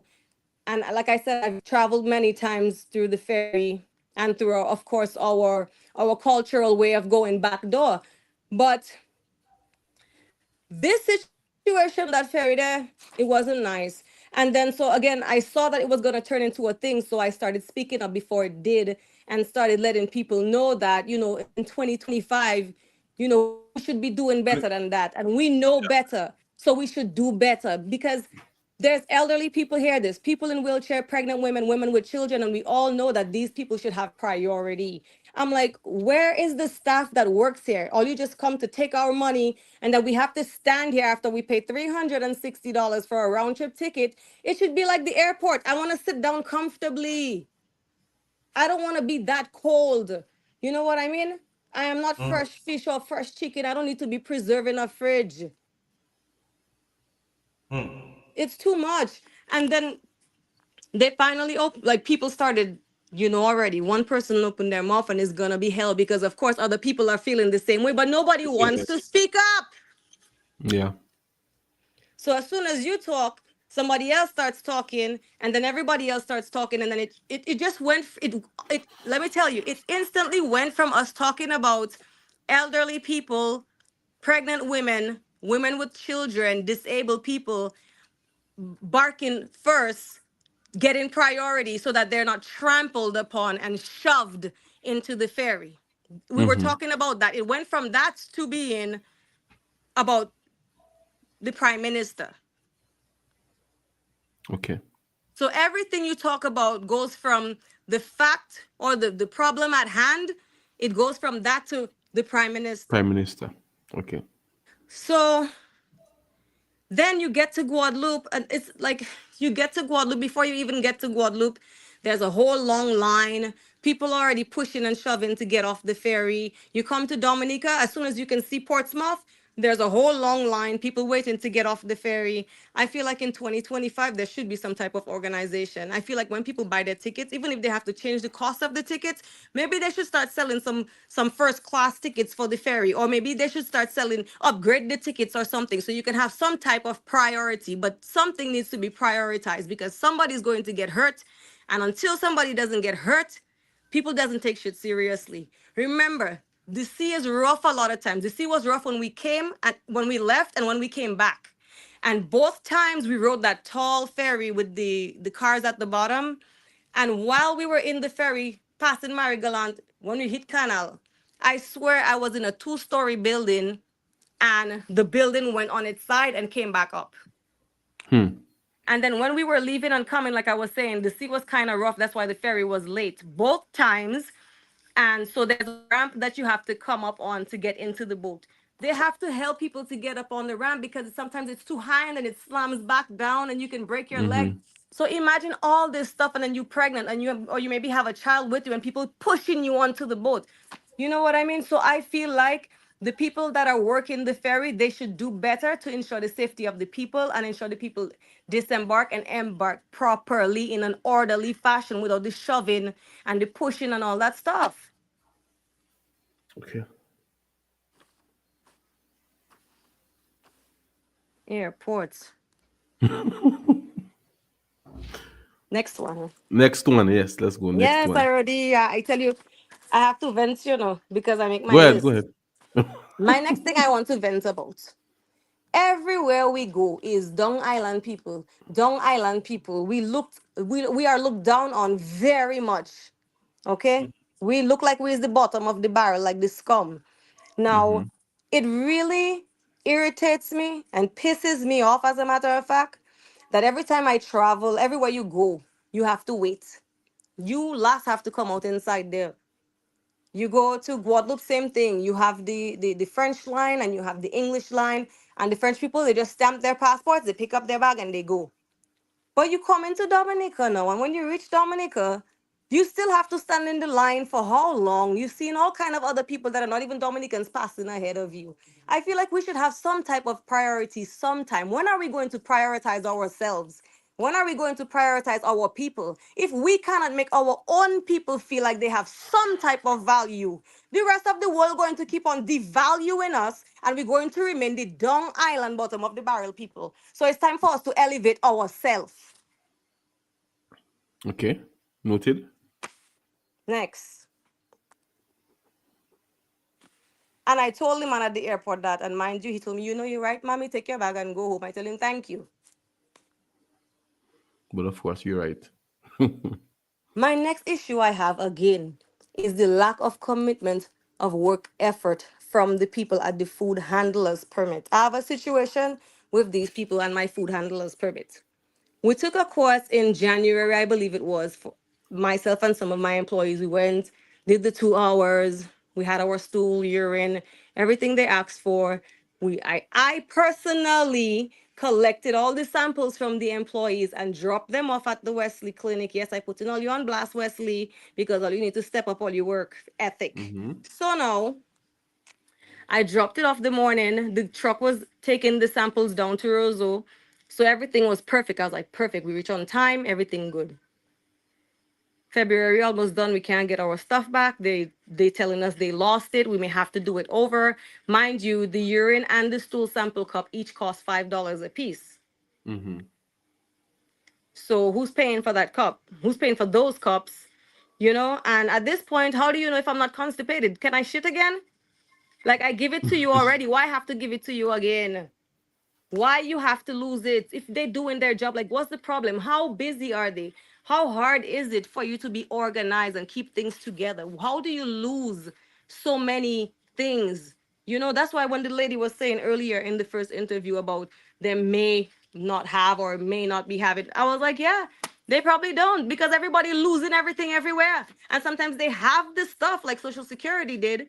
They just don't have they're not self-driven, or they just don't know how to do their jobs enough to even think about making a phone call and say, hey, we need you to do this so that things can be rolling properly. Oh la la. So right now we don't have our food handlers permit because of that. So now we have to figure out how we fix in that situation, which I'm very, very upset about, because I like to be on top of things, and I feel like it's very hard to be on top of things when you have to depend on slackers like that.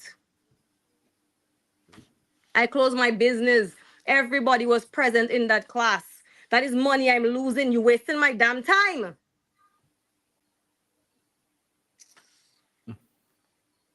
Next problem. I have an issue with the fact that foreigners are complaining that they're not able to withdraw money from our ATMs. If the tourists and them cannot withdraw money from the ATMs, how are they supposed to spend money on the island? Mind you, I've been trying to get, now let me show you how crazy this is, eh?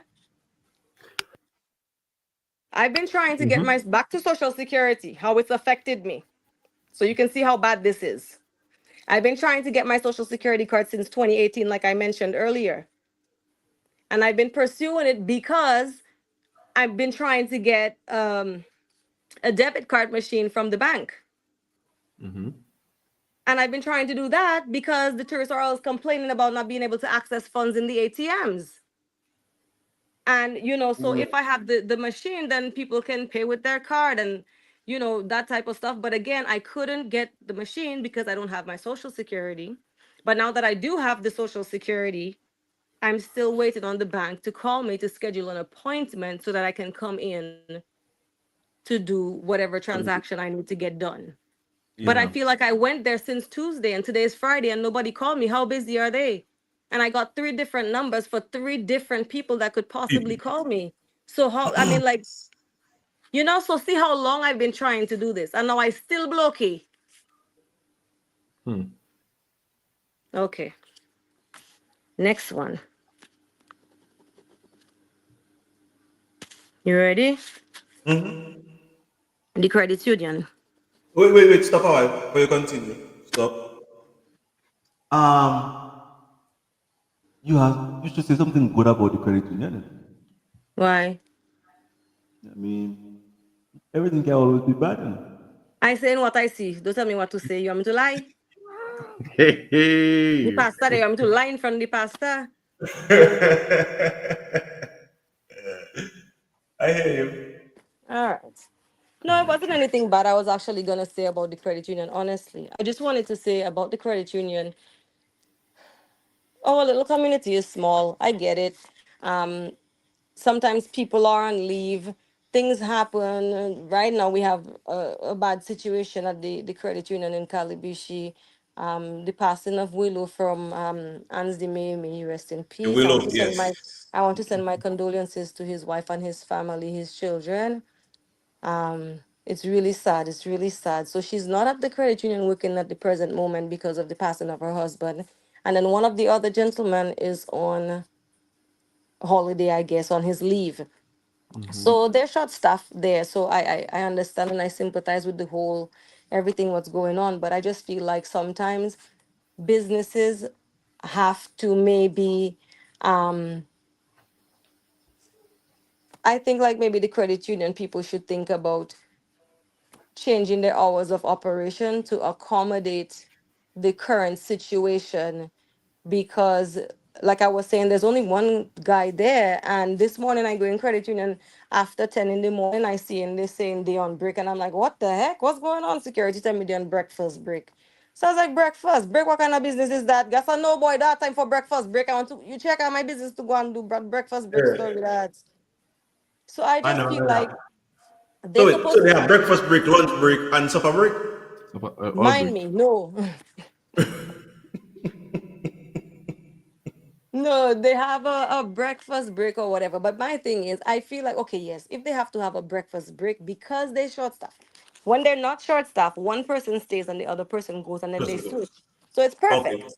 But because of the current situation, my goodness, a credit union, a bank not supposed to be closing, especially on a Close. Friday, my brother. People want money last minute, is the weekend, businesses need stuff, people busy. So I feel like if they need to be getting a breakfast break instead of starting work at 8 o'clock, they should Open at get to 10. work.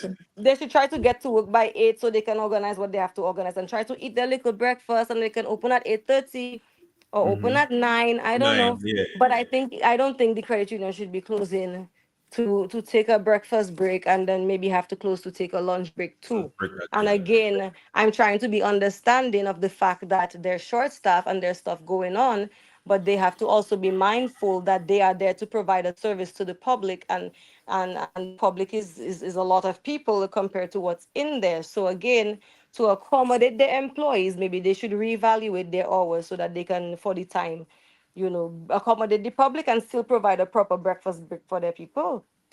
Yeah. Mr. Ambo, if you're hearing, I think you're on the board, the credit union board. Talk to them. Readjust the hour.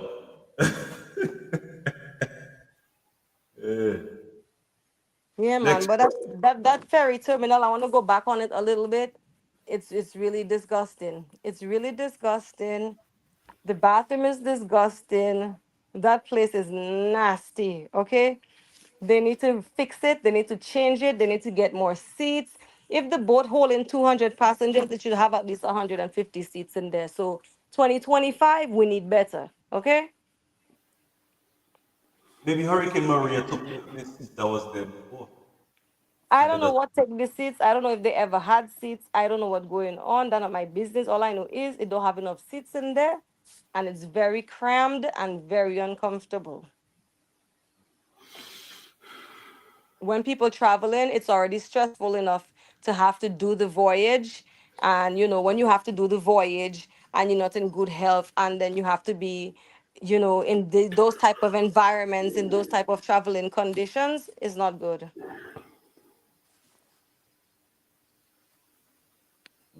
Richie, wake up. I them. You heard about the tourist that died at the Boiling Lake, Richie? When? But leave me alone, eh? You know, No, I sometimes didn't, I I'm did sad. not hear that. I saw you mention it earlier on in the chat, but I did not Mhm. hear about it. Yeah, well, I have to go read the You whole story so I can get the rundown of it. heard about it, Fido? No, as she mentioned it in the chat, I when I heard about that. Okay. Yeah. So Well, what was the circumstances surrounding the incident?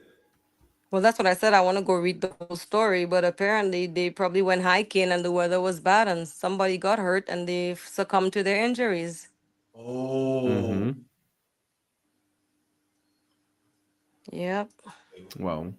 so that's one of the reasons why I'm in favor of that trend, Mm-hmm. What? because the trend that is being Mhm. built, the trend, the thing with the cable Yeah, yeah, car, Cable yeah. car. Mm-hmm. yeah, Yeah. Cable car. because now for emergency purposes, they can now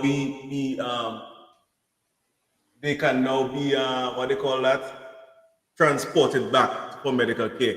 Or also, if we also have a helicopter system, so where the helicopter is called immediately for emergency purposes in that sense, and come and Mhm. rescue that individual. What do you think about that, Kim? Well, hopefully it works out that way. Hopefully, Yeah. a surprise. You say hopefully, yeah? But what for me to say now, I'm not against having a air ambulance. That's something I always call in for. So hopefully it works out that way. I believe that our nation, though independent, we have a lot of shortcomings, and I believe if we take them all on at one time, we wouldn't get nowhere. We have to do a step by step analysis and take one at a time. And like in anything, if you're gonna address every problem all in once, you're not gonna get nowhere in your business, in anything. But I also believe we're old enough as a country or independent nation to have addressed certain of these issues that we have been faced with long time ago. Hmm. So that it shouldn't be an issue today. For instance, we should have had some form of trauma person or some form of rescue service on the trail going to the boiling. You get what I mean? To avoid, So because then, this isn't the first time we're hearing about incidents where tourists getting hurt. Yep, You yep. know what I mean? mm-hmm. Mm-hmm. So it's something that we should look into. T2 Gorge, where people drowning. That's something, is the T2 Gorge or wherever that swimming people It's are a going gone. swimming that little thing there, so on.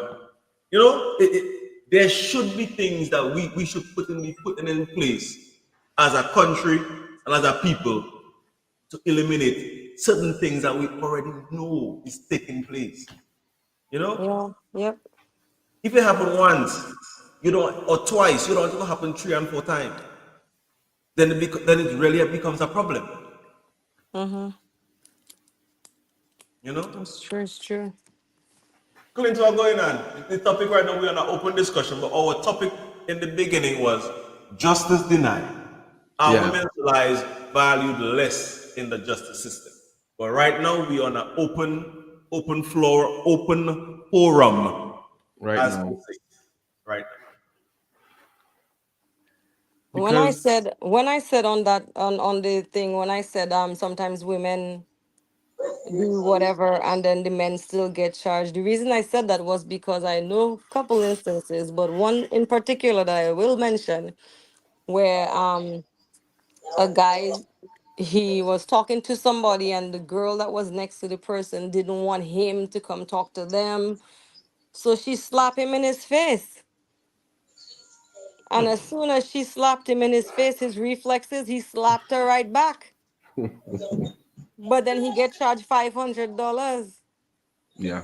For So slapping I her. felt like that was unfair.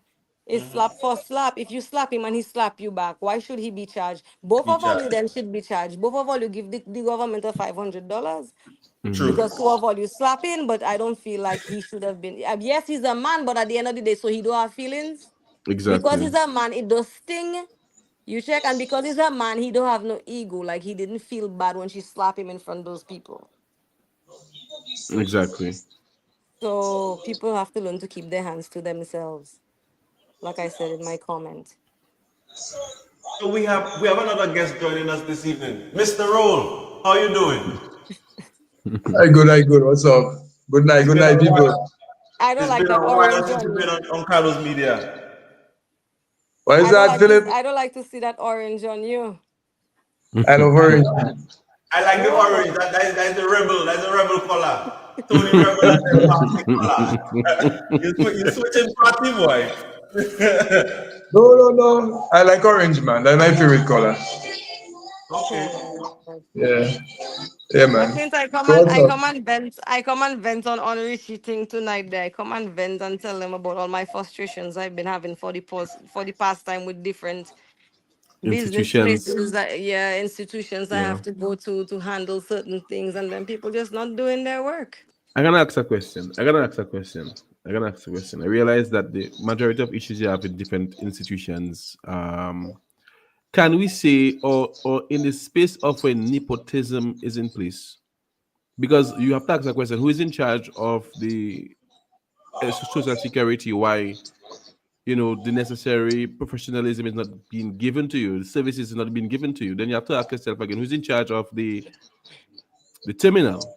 That the infrastructure is so weak or old designs or something like that, then you have to ask yourself again, going back to the companies, then why is the information not readily available to give to the people or so? So why is there a lapse in so many institutions? And then in the place of nepotism, where you would get people that are friends and your friends and your company put in places where they're really not necessarily qualified for, is it a place where that unqualified persons are in charge, or is it just neglect? I think it's neglect. I think it's neglect. I Okay. definitely think it's neglect because whether you're qualified or not, I don't think you're that ignorant or that foolish that you see that this person is paying for everybody else, but they're not paying for themselves. It just wouldn't make sense. There's no logic in that. So I would question it and I would call the person and I would say, hey, is there a reason why you're not paying for yourself? Because we have a number for you. Can you come in so we can take your picture and give you your card so that you can start paying for yourself? Exactly. Maybe the person is not aware. And even if the person is aware and they're purposely not paying, it's still their job and their duty to reach out To to that act up person To and the say, person, yeah. are you not employed anymore? Because we notice you haven't been paying, but you're paying for other people again. Hmm. Yeah. So it's Well, neglect. well, I would say maybe it's a portion of both because in some of the institutions you go, I'll use customs because I operate with customs on a weekly basis. I was at the customs the other day and I had to take a container out. Now they have a new policy in place before because that container is just something that comes in to go back out. And it's apparent that the young lady didn't know anything because I brought a document to her, I gave it to her, and she calling somebody else. You understand? Now, when the other person came, he just said to me, "You take it to the custom officer." So I took it to the custom officer. He signed up what he had to sign. He told me, take it back to them. I went back to the same young lady, and she's sitting there looking at me, and she asking me, where is the guy? So it's apparent that you have, in some of the situations, you have people in place that maybe, Square peg in I don't round hole. want right. Or it could be I, new to the job, so I don't too sure, not too sure. yeah, that could be it too. That could be it too. Maybe somebody new to the job. But don't you think if you employ a person, for instance, if she employs somebody to work at her business place, don't you think that person's supposed to come with some kind of perks, like some Training. kind of knowledge, of the job or something? They're supposed to have some kind of knowledge, but Because sadly, that, sadly, in a my lot of these case, people have no knowledge at all. yeah, that's true. And No, I and don't want you to know throw the nobody next under the thing bus, though, but even if you take somebody that's not knowledgeable, it is your responsibility to train Train that them. person. And Thank then you. some right, people are not trainable. So if you have somebody that's not trainable, it's your responsibility to get rid of To them fire because them. they're going to affect your business. Yeah, definitely, and I agree with that. yeah. So we have a lot of that in this government circles, in some business circles. People there, they just fall in a position, but when it comes for them to really improvise, they neither here nor there. Are there. No, they neither here nor there. That happens all the time. Yeah, yeah, man. Kim, I want to ask you guys a question then. What is your take on the United Airlines flight coming to Dominica? I was start with Kim first, and then Drex will follow. Kim, you have 1 minute to answer. You give me your view. Me personally, honestly, like, I guess that's for them to deport the people that Trump going to send down because it's free seats anyway.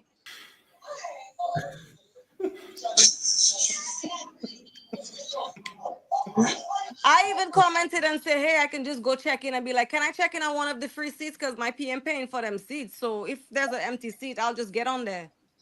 I don't know. Like, I'm just hearing a bunch of stuff. And to be honest with you, I don't know.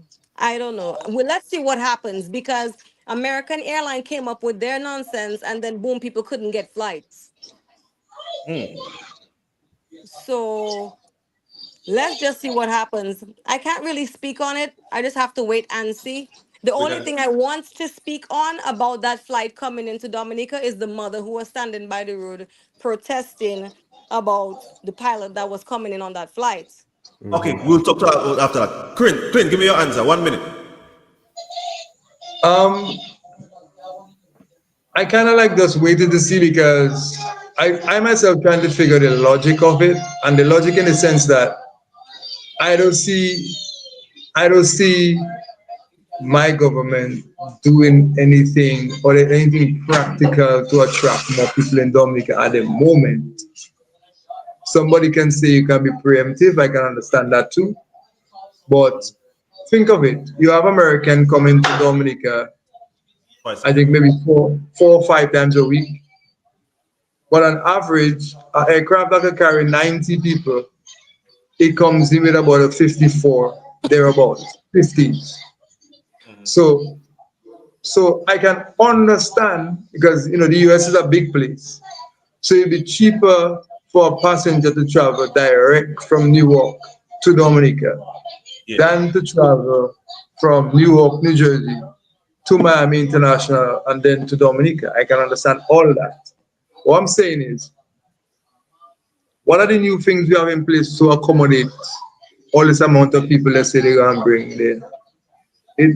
I mean, countries are more advanced than us, they even have that capacity in terms of people coming to overnight. So and then I didn't even listen to Lennox, really. But I always knew in those arrangements, the airline always looks for their payment for empty seats. Now, Why would you want to bill the people of Dominica for that? To me, I only see it like showmanship. It have a sense of politics in there, you know. As to what they really bring the airline for, I don't know. Look, I was trying to explain that to Randy the other night, and he didn't really understand what I was trying to say, and then he end up cutting off the line. But anyway, that's for another time, you know. But that's what I was trying to tell him. I was trying to tell him, 2014, 2019. Drex, time, minute. Say? We'll come back on your topic. Okay. Yeah, but basically, that's how I see it. I don't know. According to how Philip said, we have to watch and see what's going to happen. Okay. Just wait to see what's going to happen. That's my take on it. All right. Philip, you were bringing up a topic about awareness of a young lady who was protesting the pilot from coming into Dominica. Yeah, 2 Yeah. minutes. Let's go ahead. Well, I just wanted to sympathize with that mother. A lot of people are unaware of the situation. I myself, I'm not going to speak like I know what's going on because I honestly do not know what's going on. The only reason I am even aware of it is because my daughter attended SJA at the time. And I personally have accounts of things that were said by some of the young men that endured abuse by some of the faculty at SJA. So So I stand. wait. Stop. Before you continue, so there was multiple incidences of people being allegedly assaulted at said uh, school? yes, yes, yes. It's not just her son. There was there's multiple children involved in that situation. It was not just that one. Okay. Yeah. But again, I'm very proud of her for standing her ground. He should not have been allowed to leave in the first place. I don't know how that happened. Because I remember back then when it happened, I remember that he was arrested, and I also remember hearing that he got bail, and then I also remember hearing that he was hauling his suitcase to the airport going to Antigua. So I remember very clearly, like the train of events that was happening around that time surrounding that situation. And I had a little thing with a young lady in Portsmouth who told me that she lived in Portsmouth and she's unaware of that. And like I said, maybe I would have been unaware also had my child not be Been attending going that to there. school. Yeah. Had she not known the children, had she not known of what was going on. Oh. So the children know, and the information was being spread around on WhatsApp. Everybody knows. So who's the people that pretending like they don't know? The upholder is worse than the thief. So that's all I have to say. Clint, your point on said topic. Well, the most I can say on that, because I don't really have much info on it. I think since that happened, I pay attention to Mr. Licks, and he had some stuff with it. But put everything aside, as a woman, you're always going to be a mother all the time. And she coming out, I just think is a natural instinct and a sense of courage because, as Philip said, now there are other instances, and they didn't see fit to come out. So I have to give her props for coming out, and defend her child. It doesn't matter how the child end up, it doesn't really matter how that child ended up. But the fact that the mother could stand, it says a lot. Yeah. And you know the Yeah. thing, Clint, the damage has already been done. And the Yeah. only way that child can heal and remain a man is if a justification, if he's justified, if someone is held accountable for what was done to him. But True. if nothing happens out of it, he's going to feel vulnerable and he's going to always feel like a Nobody victim. cares. So he needs justice so that he doesn't turn into a nothing like that because it wasn't his fault that he was targeted or they were Exactly. targeted. Exactly. And again, justice. Justice system. Yeah. Because the reason why the mother also stated it, do you have the video still, Fedi? Still have the video? The video of the lady. Yeah, because I want people to hear certain of the words that she's made in that video, where she stated that the reason she was even protesting then now is because all of a sudden it seemed that the case was erased from the Yeah. book. Yeah. You get what I'm saying? So he's now able to come to the country as a hero.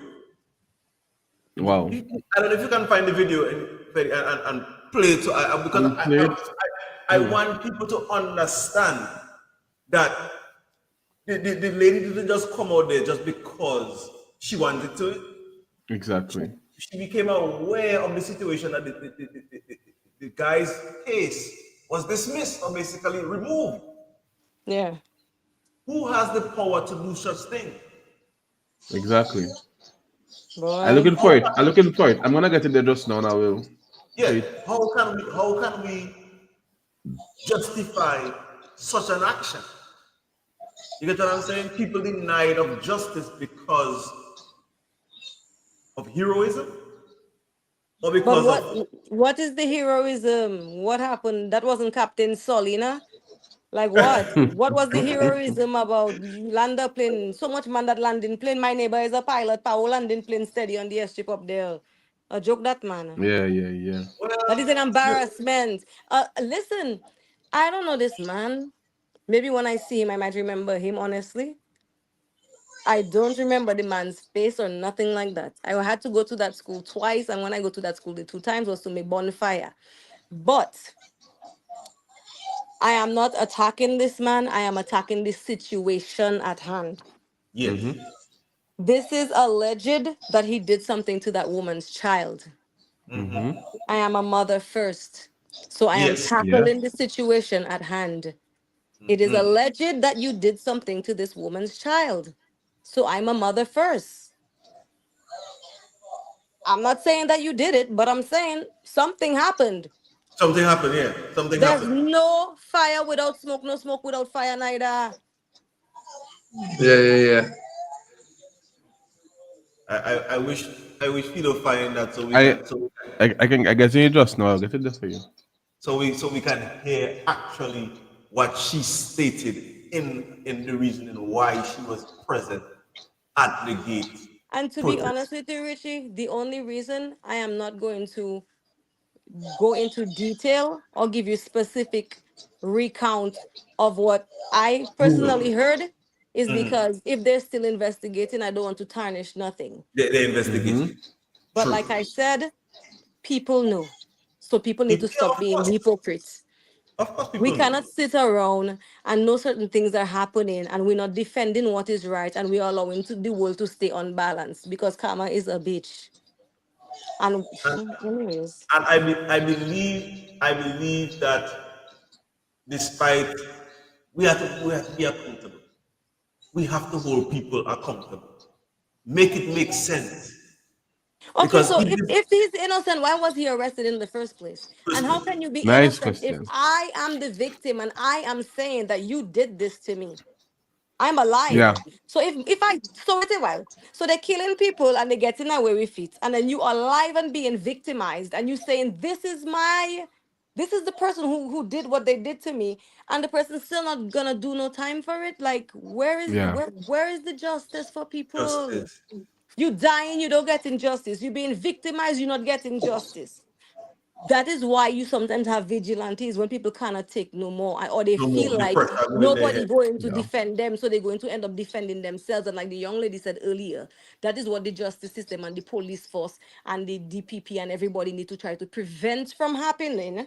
They need to assure that the investigated matters. If a man is arrested for such a heinous crime, why should he even be given bail for him to even have to flee the country? Exactly. So I have the video. You guys want me to play the video now? Yeah, play it now. Yes, let's play it. Okay, well I'm gonna play it now. Yes.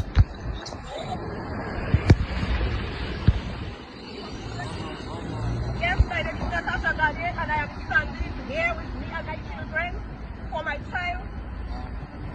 Right now, because if I don't stand for him, Who will stand for him? I did answer why the matter came up so suddenly that the warrants will came off the books that the police cannot do what is necessary. I need justice for myself. That is what I do. And I will stand and I will see to it to the end that I get justice for myself. Somebody has to speak to me, somebody has to explain to me why the matter came up to me. So I'm standing for my child. And you say that's the pilot that coming in the hearing? And that's the pilot that is coming today. He is the one where they took off the matter that molested my child. And if anybody wants, they can go to the court. They can see that there was matters that he was charged before the court. Exactly. So how do you get charged in front of the court, get bail, and then skip the country and come back a hero like Sully? That is crazy. Yeah. It's Something happened. disheartening. It's disheartening. And like I said, if we don't start to value our own people, nobody will never value us. Yeah. Well, somebody got to the was on it was on Matt. I think it was on Matt. I heard that talk on the block or something, and they were giving the lady an advice to get to the airline, to get to the leadership of the airline. Yes. I tried to figure now if the airline knows that, because what I know for sure, He's the gonna lose US his license. and Dominica is two different kind of things. He will lose his license. They'll pride themselves on good, because everybody in America, everybody in America wants to make sure they're stainless. Yes. You know, and to what I make it more ignorant or not ignorant, no, but more confusing or problematic is the fact that somebody like that should never be flying a plane into Dominica on a little girl flight. Nope. Exactly. I find that kind of brazen, eh? That's too brave, too bold. Yeah, I find it kind of brazen. That And is so too whatever brave and gonna too happen, bold.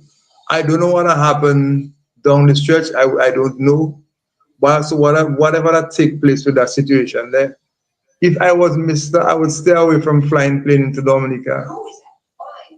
Yeah, you could fly your plane, but fly your plane anywhere they're going, but not here.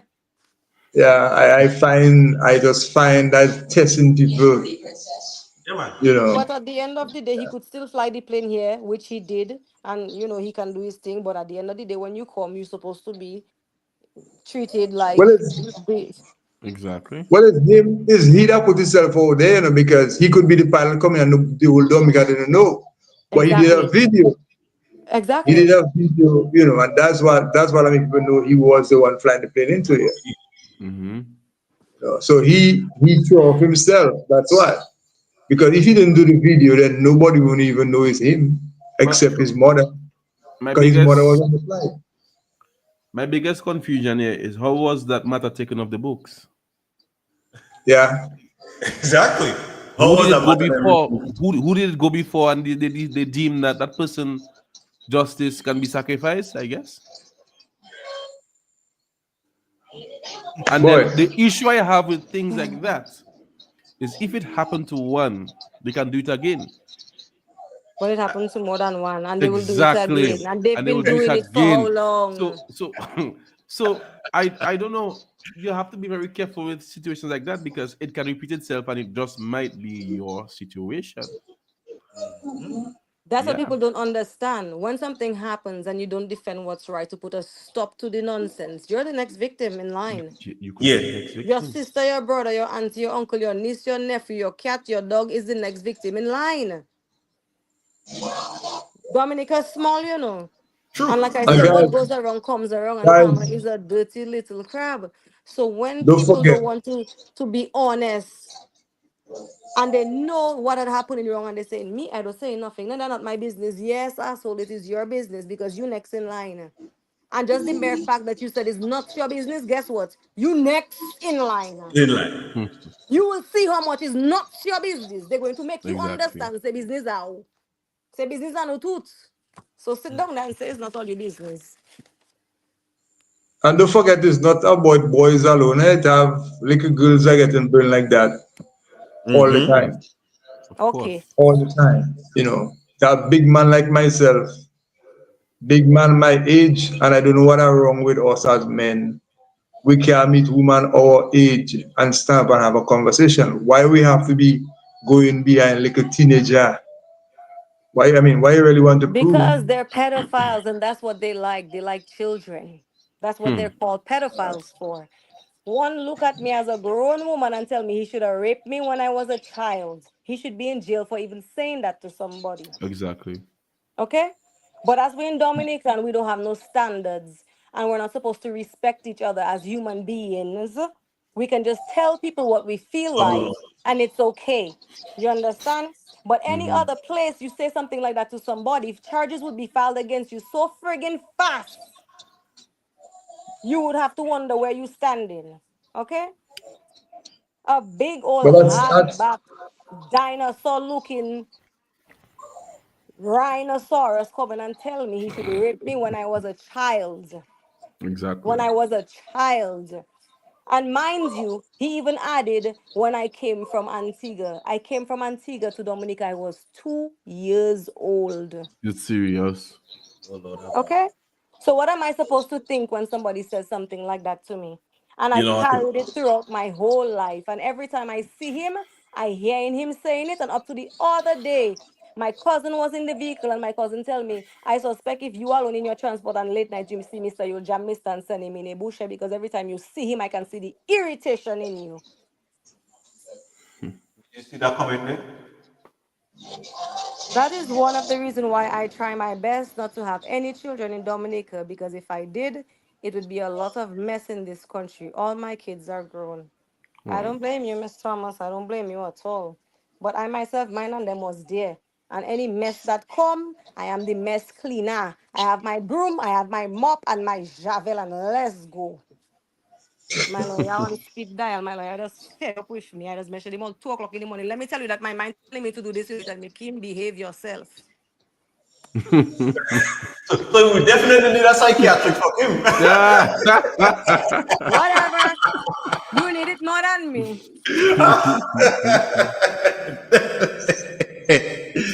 Man. And then, okay, so how do we start to address those situations so that we can start making a change in Dominica? Do we have I don't know, is vigilante justice have to start first or how is that happening? Because if you start protesting and you start to block roads, I don't know what will happen because of that. So how Block can roads we for say what? what are the steps we saying for that? For justice, eh? Well, I honestly just believe that if we know men, it can be a little bit tricky, but you know. But I think if we know men that are like that, we need to bring them out in the open. I think they need When to start things registering sex offenders, like in the when things States. are Like in the happening, when States. them things that happen, we need to call it for what it is. How does a 55-year-old, a 60-year-old man want to put on like a tight up clothes on you to make you look like you have 19 years? You old. You rich you're a big man. Go out to somebody that looking like you. Don't go out to somebody. When I see you in public places, I think it's your child you have. When it's not your child, it's your woman. Good child, Mm-hmm. wow. You understand what I'm saying? No, I can be very fair. But you mean I can be very fair, it's as fair as that, it's square as that. In Dominica it's like a normal thing nowadays. I going out, I'm meeting men in Calabishi or by Austria down there, have a little girl string on their shoulder, and you check it. It's not father-daughter relationship. Let me tell you something. I'm so happy you said it because I was just waiting for you to hush your mouth for me to blood clot say it. Pastor, mind me. Let me tell you that, Pa. You see, one thing I am sick and tired of in my is that I am sick and tired of these old rum smelling, cigarette smelling grandpa, young man wearing jeans that with them, going behind them young little girls. Some of them married, they have their wife at their home. They still on the road picking up people, little daughters, impregnating them little girls. Then you hearing this 13, that 14, they pregnant. They don't know who is the father. But then when names start to call, is them big old hardback grandfather that name not calling, you know. You check, not even them children, peers. Name that calling. That calling. Wow. Man that can be their father is their name that calling. Their friend father name that That calling. calling. You understand? They So go sometimes it's almost find the like them woo-woo. friend does. Sometimes it's almost like those friends does lure them little girls to bring them for their father. I'm telling you. Come So on, do that homework means by me, man. Daddy waiting for you when you reach in. Boy.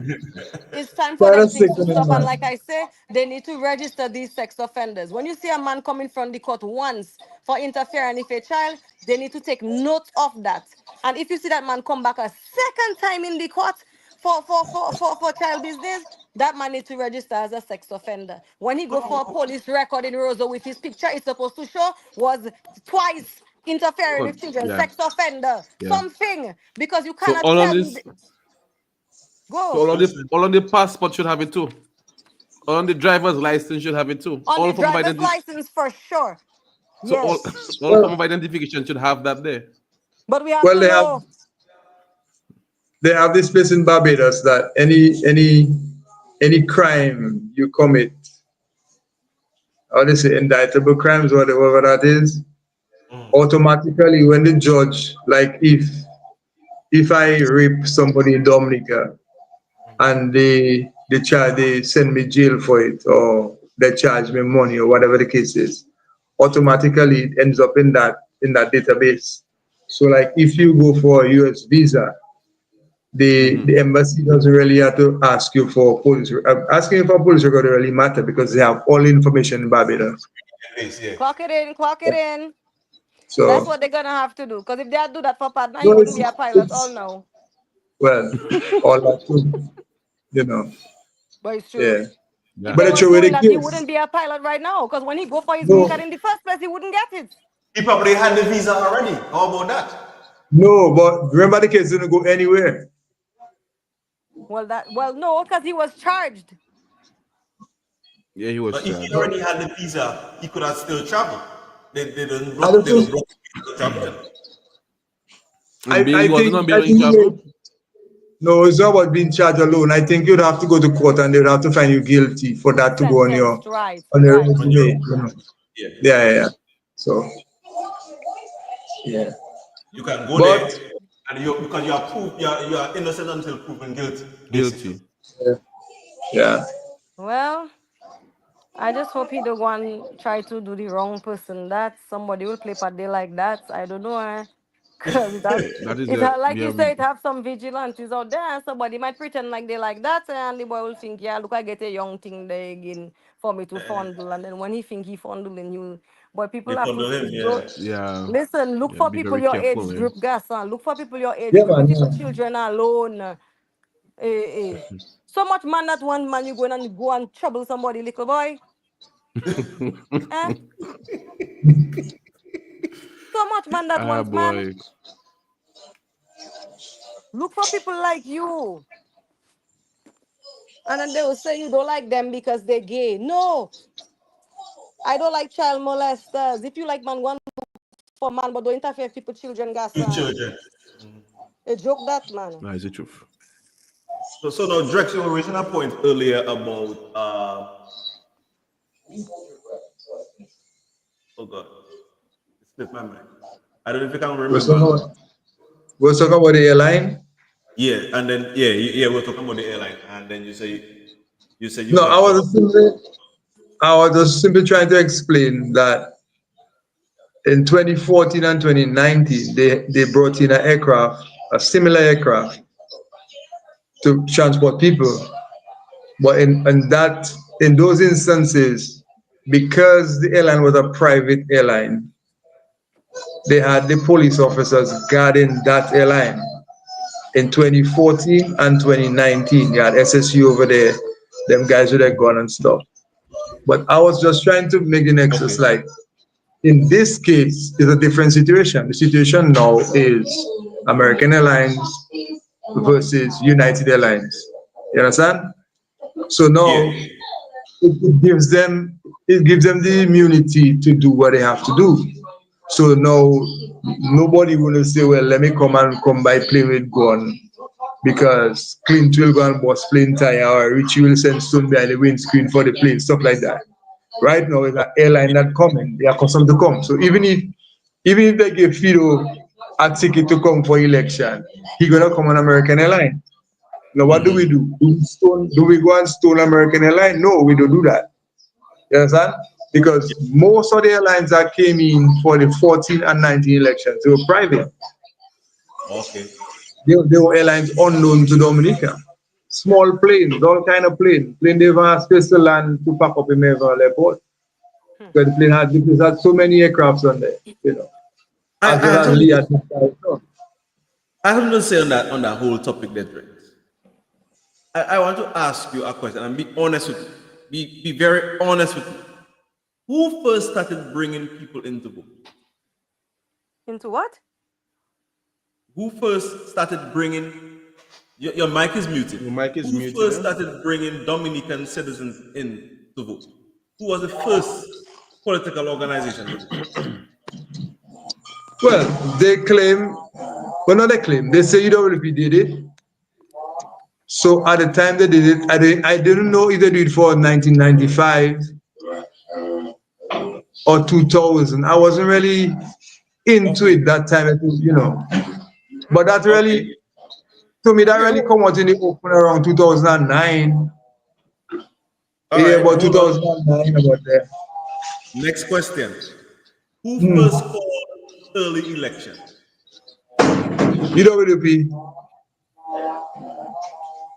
So then, my other question is, why is it illegal now for somebody else to call early election? I don't think it's been illegal. So why is it being called, what they call it, unfair elections? Why is that? No. I'm gonna dive a little deeper so we can get to understand it. UWP is all about strategy for a party in government. That's how I see it. Right. So I personally doesn't know the reason why UWP call it 6 months before. I think it would be better for them to lose the election with the whole 5 years, because at the end of the day, they were performing proper in terms of how Dominicans was living. On the books would be a different thing. But if you put that in contrast to now, one of the reasons that is clear, one of the reasons why the government would want to call elections early is because they're not comfortable. So all the thing with law, all the thing with the law and this and the constitution all that coming into play now. But I don't think, honestly, I don't think them calling election now. For me, I don't think Labour calling election tomorrow is a problem. And you know, on the surface, it's not a problem. But if you have to delve into what are going on within the government finances and the people we're dealing with and all those kind of things, then it becomes a problem. If you are talking about, we look at the history of the Labour Party and how they're employing people, if they're paying social security on time, all those things there, then that is a problem. You understand? So it's all about Dominicans to make the next decision as to what are affecting them. That's it. And you see your answer you're giving here now. I wish that other people would be honest with themselves and give these exact answers that you're giving. Because why? No. It's Dominicans who have to make the decision to put a government in power. A government doesn't just go in power, wake up tomorrow and I'm in power. No, it doesn't happen that way. Dominicans have to vote to put them there. So in order to get people to sympathize with your cause and with your rhetoric, you have to put work for people to want to say, okay, this person I want to give him a chance, or that person I want to give him a chance. Why is your thought on that, Fido? No, basically, you draw the reference as if it calling elections early was illegal or bad. Basically, no, but it's being stated that it was wrong or yeah, illegal. Yeah, that's what it's being stated. Yeah, and people will feel so because given the time frame from the previous election before this happy election, you have to ask yourself, well, why so sudden? You understand? That gives a lot of questions. Why so sudden? Why now you're doing that? And then 2 years, political party just trying to rearrange itself, restructure itself, and you call it that right there and then. What was really happening? Why you had to call it so quickly? And then we're trying to understand now what is going on. It would rub wrongly because he caught a political party with their pants down. But All right. if he call it out, they will. I believe their pants will still be down. And if they call it down, maybe they were not structured enough for that. But then calling it consecutive elections, more than less than half of the term gone, then what would that say on your part then? How would that look on your part? Externally? Exactly. So basically, in context, calling it that early raised eyebrows. It wasn't wrong. He was within his rights, his constitutional rights to call the election, but calling it so early. You understand? No, because in my lifetime, I was lucky enough to see Dominica get independence. I was born already. Okay. And then I was lucky enough to see the Freedom Party. And the Freedom Party did 15 years, 3 consecutive terms. And they run their full 5 years. Mm-hmm. And then it was the LP that came in and they run 4.5 years. Mm-hmm. So the question be on them, why did they call it 6 months early? That is for them to explain. That is for them to explain, yes. You understand? But it's just basically what I was saying previously. But now it's a little bit different because things are bad in Dominica. We can run away from that. And then people know we have social media where we see everything every day. So we literally see how our country operating. And then you have more intelligent people than when I grew up. So hence the question Richie just asked me, to be fair and to be straightforward. That's why I had to be. Because the people election, they went up in elections and won in 95. And as to if they did bring in people, honestly, I don't know. Because the thing is, we so accustomed to our normal election. You understand me? So maybe if they did it in 2000. You understand? But still, we was coming out from a time when election was a normal thing, 5 years. Yeah. And then they call election. So we already used to know, they didn't have a specific date, but we already know when they start assembly, when assembly is supposed to finish, they have to lock down the house. And then they have to 90 days. Yes. Now they call election. Now they call election before time, and it's just 1 month. But it's within your constitutional rights to do it anytime. But they had 90 days to run campaign. So we know when they dissolve the house, they have 3 months to run for campaign, and then they call it at the end of the 3 months. Now it's a whole different story. But the only thing that is a red light now is the fact that things are bad in Dominica. People balling, everywhere you go, people balling in Dominica, Everywhere you go, people balling. What they balling for? What was that question again? What they balling for? So that is basically that, That's how as far as that go. Okay. And anything to add to that, then, Fido? No, not really. Next election, no? What's that? You tell me I was voting for scared next election? I might as well.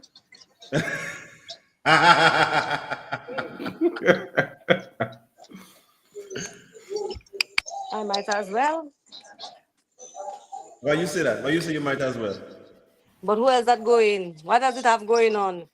Okay. Is he not going to be there, whether I vote for him or not? He's going to be there, so I might as well just give him the vote and do what I do all the time. Come on Facebook and tell him, look, they don't give me my social security card. And look, they don't want to give me my food handler's permit. So he said if they're not doing their work, he will fire them and send them at their home. So right now, he know all who that giving me trouble. So he know all who to fire and send at their home. And I hope he will consider to go to them and ask them how they're not doing their work. So, because for me, we don't have president. For me, Scarrett is the head of state. Scarrett is the I run things in Dominica, so he better go Dominica, in the things. social security office and run things down there, Run make sure they're things. running things properly. Because if they're not running things properly, it's falling back on his head. Like I Yeah. say, because everything is scary, scary, scary, and the government, the government, the government. But at the end of the day, what about the workers that they are not doing their work, that making everybody look bad? Mm-hmm. So I don't know me. Another thing, another thing I want to add, Richie, is that if UWP did bring in people for election, maybe 2000 or 95, maybe it was so myopic, it was so small, it was, that people maybe didn't even realize that happened there. I mean, But yes, but the fact that I'm trying to but make is, go but ahead. if you had to contrast it to now, I mean, to bring in thousands of people for election is a big leap. Hey, it don't matter. It's who starts the race, who started to I know, I know, first. I know. I know, but You right know, now and so, huh. it's not because probably right now they have more money to spend, so they're able to spend more and do whatever they want to do. In that case, but it's like if you was thieving before, that doesn't give you the right to come and throw thing in my eyes and say, "Oh, I'm a thief now." You get what I mean? Yeah. We've all made I don't mistakes. think the issue. I don't think the issue is that. You don't think so? I honestly don't think the issue is that. I just believe that they're weighing the productivity of the government against the people living in Dominica. And when you look at how the demographic setup is like people running away from Dominica, but Yeah. yet they're sending for those same people to come back and vote to keep them there. Yeah. That's what But happening. No, some but of the my people thing don't is, even if get you're sent running for, they're away, coming what on you their coming own. back and vote for? If you run away, you shouldn't come back and vote. Run away and stay away, or run And away, stay check your away. sin, and when you're ready, come back. But you run away and then you're coming back to vote. That making sense? Exactly. That's why I tell you the plane they have there is for Trump to send down. We sending down is free seats,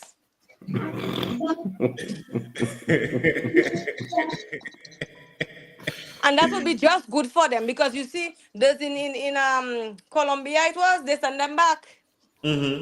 Okay, so free seats or you wouldn't get sent back or you coming home.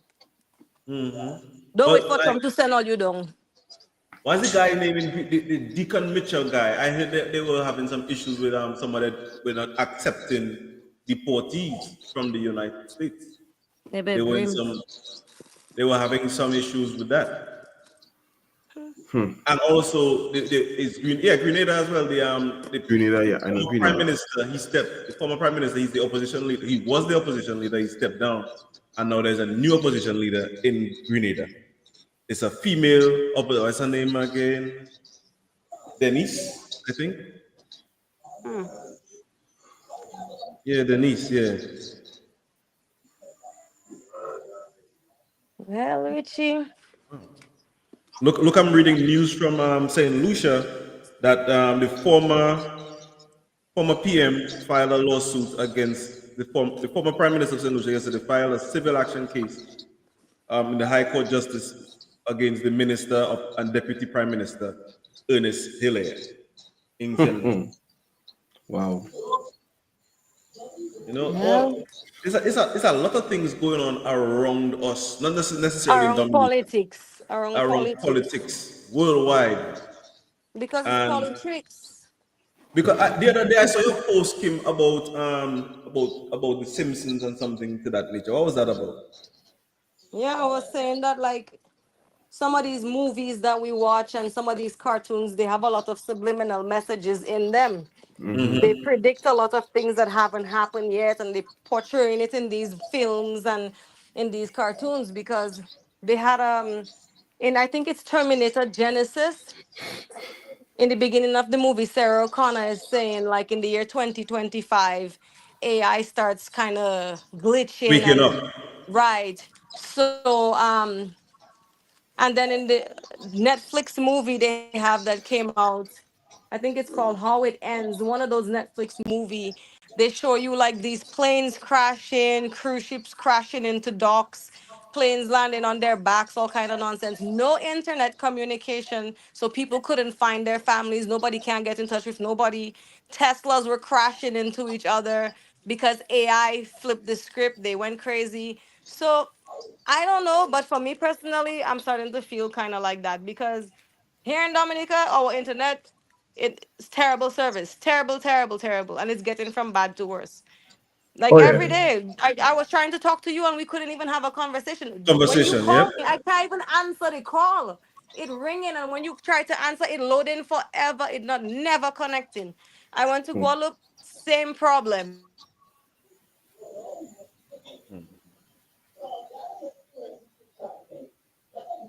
So, Kim, you say you text me something there?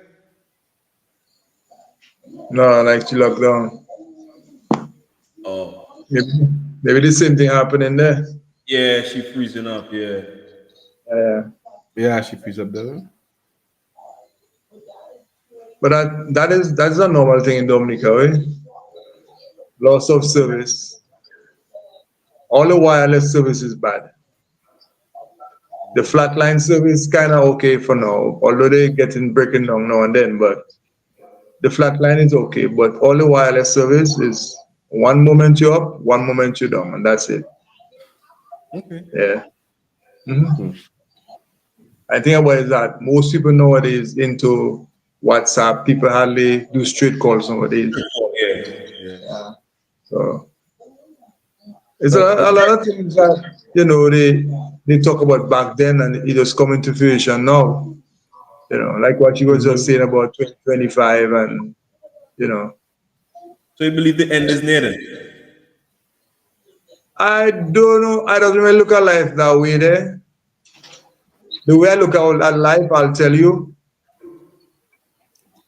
I don't know. I kind of believe in history, and for me, I know you have a higher power. I know I believe in God and stuff like that, but I don't really believe it like how The Bible. the average person, Christian person portrays it. I think every man life have a first day, a first season, a last season, and a last day or last days. So, so for instance, I born 50 years ago. I will live the normal way, and towards the ending of my life, when I turn 50, going up 60, those are gonna be my last days. I might be wrong, but that's how I see it. Because I'll tell you why I say it like that. When is really gonna be the last day? Okay, yesterday I was talking to somebody yesterday. I was telling him, based on the Bible, next coming gonna be fire and brimstone. Yeah. But at the same time, science is showing you how the fire and brimstone gonna come, and it's very logical. Why you think the earth is getting hotter every day? Because every year, every cycle the earth go around the sun, it gets closer to the sun. Obviously, it's getting hotter. You know what I'm saying? Oh. But that cycle they're gonna take a long time. We are never gonna be around to see that cycle happen. And a lot of people gonna born and dead and born and dead before that happens. They tell you another 2 billion years again for that to happen. Because every year the earth goes a couple centimeters closer to the sun. And it is factual, you know. So that's one of the reasons why I just believe in the higher power. I believe in God. I believe in the things God say. But when man tell you what when's the last day, I don't believe in that. I believe when you reach a certain age, your last days will start to show. And then Fido will start to show, and then Fido children will start to show, and that kind of thing. I don't believe you're gonna have a last day for everybody. Okay. I don't really share that opinion there. No. Okay. I like that discuss there. I like that ideology there. That's a good idea. What do you think about that? Yeah. I mean, I know you are a believer in the Bible and in that stuff. Yeah, yeah, But definitely. And does what he say have any logical sense to you or no? basically what he's saying there, so it makes some sense, I would say, because there's certain things I'm actually going into right now I can't prove, but I have to stay on the safe side. Just like when in the scripture would say in the beginning God said let there be light and there was light. Right now science would say it's out of a big bang. Now to this day scientists are saying if somebody were to say let there be light, it would happen with the Big Bang. You understand me? So it's coming together. It is actually coming together, but you know, it's actually coming together. So I would say you have some sense to it. Yeah, because then you can ask yourself the question. Okay, so what happened when the second comment? Okay, when was the first comment? When The first he came comment, and died on the cross. right? So what happened to those people there? The people in that time. Okay, if I can go And into the scripture and Bible. tell you no. I can go into scripture and tell you no. The scripture literally says that when he was risen, those who were in the grave were risen with him, and they showed themselves to the people of that time. That is where the Sadducees and the Pharisees had issues. Because people was claiming that whole looks of persons were dead and they were showing themselves to people. Other persons were saying otherwise. Now, as I say that then now, there are some scholars that will come and say I contradicting what the scripture, but the scripture is there. That what is in the scripture. You understand me? So then in the first resurrection, when he resurrected, the scripture says that those who were in the grave was risen with him. That's what the scripture says. What is the scripture? What scripture is Matthew that? 20. Oh my goodness. You had me go in the scripture and then no, it's things I studied years ago, man. Wait. Don't, Fido, look for the scripture, but let me just tell you something there. This morning I was looking at a program on the TV about Israel. And you know this thing about the third temple and the thing about the red heifers. All right. Say it again. Right. They're going into the construction of the third temple, the temple where they say Jesus Christ is gonna come back in. And then they had to sacrifice 3 red heifers. Now they're already bringing the heifer them from Houston, from Texas, or we're in Texas, wherever. Okay. Bring them where? So Israel, they're already there. Okay. Right. So I then watching that, I said to myself, boy, look at that. Right now, Egypt amassing an army on the Sinai. Iran on the other side, looking to go to war with Israel, maybe in the next couple of days. Then the Bible talk about Gog and Magog. That would be Russia. And what's the other place name there? Ukraine. Erdogan. Erdogan is the lead president there. Ukraine. Turkey. Okay, Ukraine. Okay, Turkey. Okay, cool. Right. So now Russia going in to join with the Gaza Strip. So there's a lot of activity happening down there. But the Jews, well, I wouldn't even say the Jews though. The Zionist people and them, they're busy building a temple for Jesus Christ to come. So now I'm trying to figure if it's not some kind of thing that people really doing and they use in the Bible. To see that. I don't know. I'm trying to figure if it's a real thing that happening. All right. If it's a real thing that really going on based on the Bible, or if it's man that was doing that to achieve a certain goal. Because right now, Israel looking to take over all places like Saudi Arabia, Iraq, Iran, and call it Greater Israel. You understand? They're looking to do all that. They're talking about, I see them draw a map where Egypt, they're in it too, going down all the way to Somalia. The Somalia and the eastern coast there on the Horn. Yeah, Somalia. All those places. Israel looking to make it Greater Israel. So now, the thing is, you have Jews and you have Zionists, and it's the Zionists that are running the show. So now you're trying to figure if it's those people there that are using the Bible to achieve the goal what they want to achieve. I don't know. I'm just trying to figure it out because, I mean, why would you go right Texas and get 3 red heifer to bring them in Israel, to slaughter them, to sacrifice them? and talk about Jesus Christ. How you know Jesus Christ coming back? That's the big Go ahead. question. Fido, what is the scripture? Let me hear the scripture. Scripture is Matthew 27, verse 50. It says, Jesus, when he had cried again with a loud voice, yielded up the ghost. Okay, so Jesus, when he had cried out with a loud voice, he yielded up the ghost, and behold, the veil of the temple was rent in twain from the top to the bottom. So it was torn from the top to the bottom, and the earth did quake, and the rocks rent, and the graves were opened, and many of the bodies of the saints which slept arose and came out of the graves after his resurrection. So when he was risen, the first of the resurrection, remember that? It says, and they came out of the graves after his resurrection and went into the holy city and appeared unto many.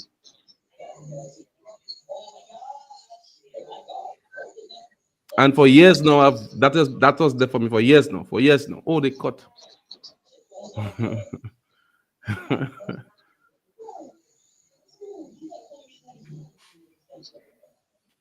But we can come back on, you know. She can come back on.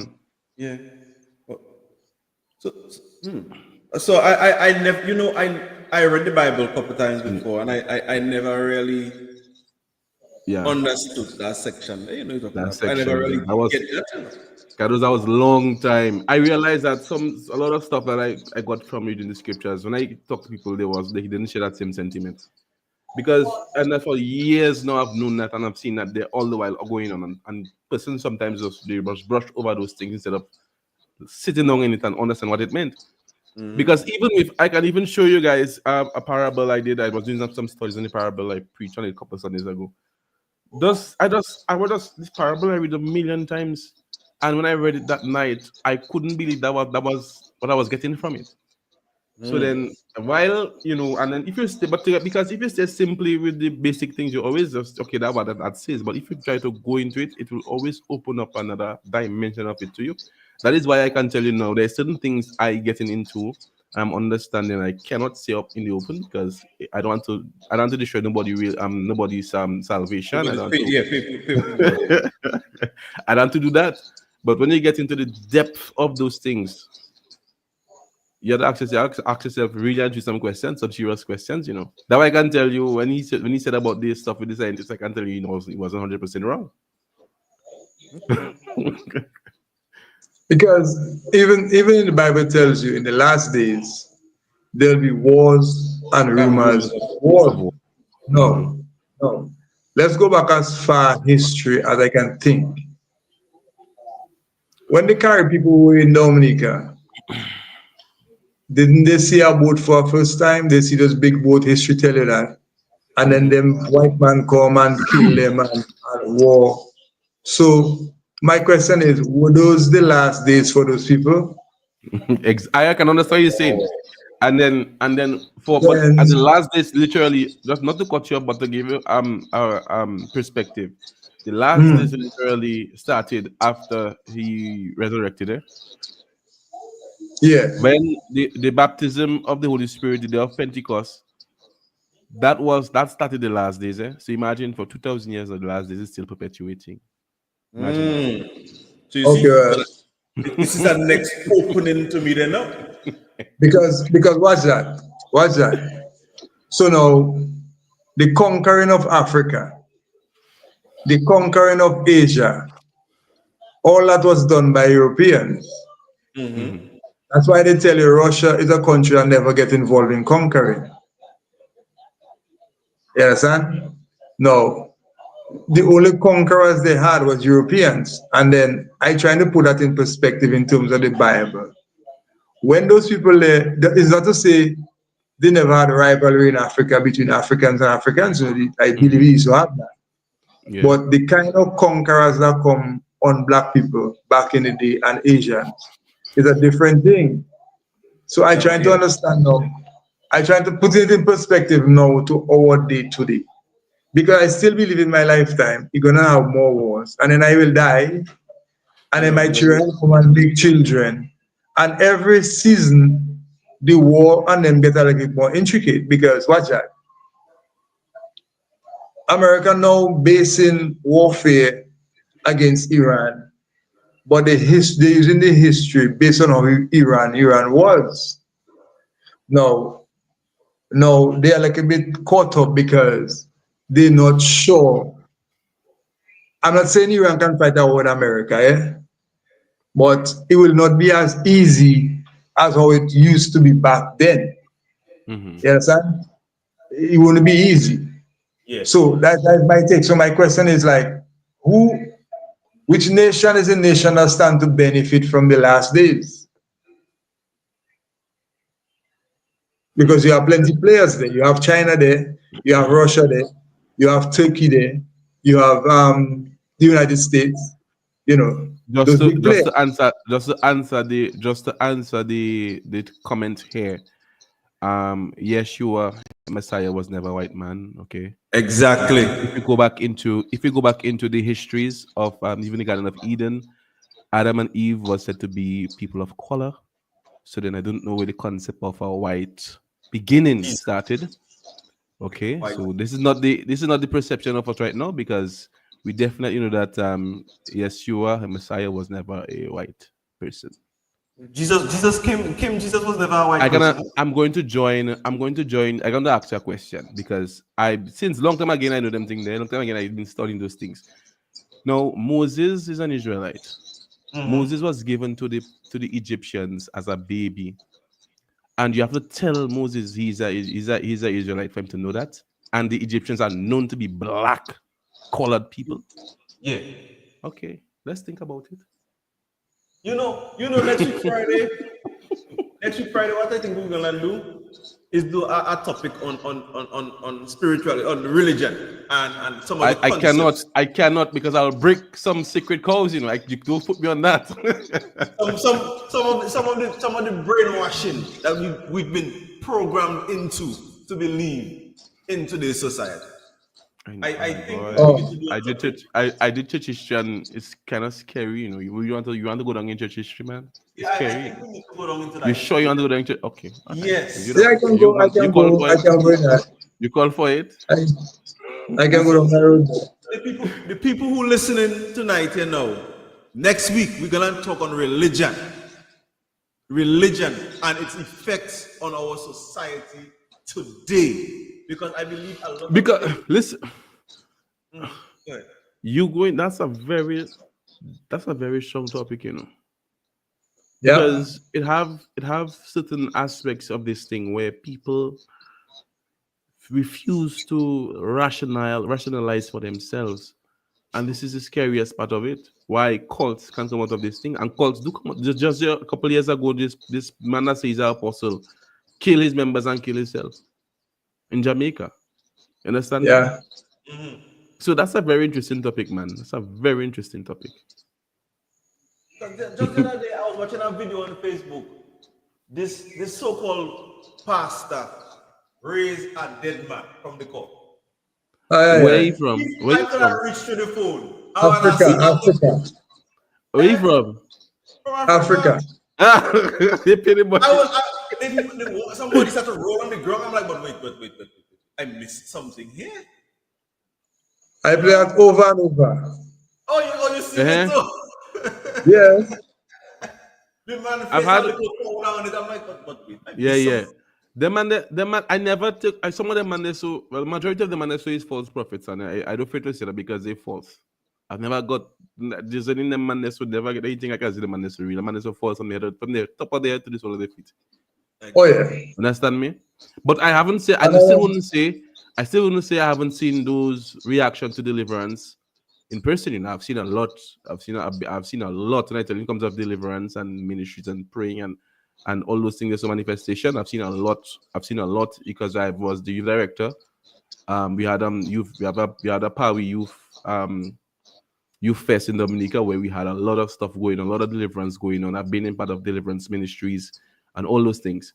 And we said start with the subject of religion and then ask Siri how to break down the matrix. Ask Alexia and Google. Okay, well we can make it that we can do it that way. You know what I want to do? I don't want to do it on a Friday night because it have a certain religion that wouldn't tune in on a Friday night. I want to do it on a Thursday night instead of a Friday night. No problem. Yeah. Anytime. No problem. because the reason why I want to get a wide perspective of people speaking and listening and watching the live, so that we can get different ideas. You get what I mean? No. Okay. Because Yes. Am I going to? we're gonna formulate this thing and we're gonna put it out there, because I want everyone Maureen to come and join us. I believe that we have been brainwashed as a people, and our mentality and our spiritual connection to where we should be connected to is gone. And we need to get back to that, because that's why you find a lot of young people staying away from church. A lot of young Definitely. people, they don't have that connection to church. They rather be spiritual. And you Yeah. see that young girl, what's her name? Amber Janae. Yeah.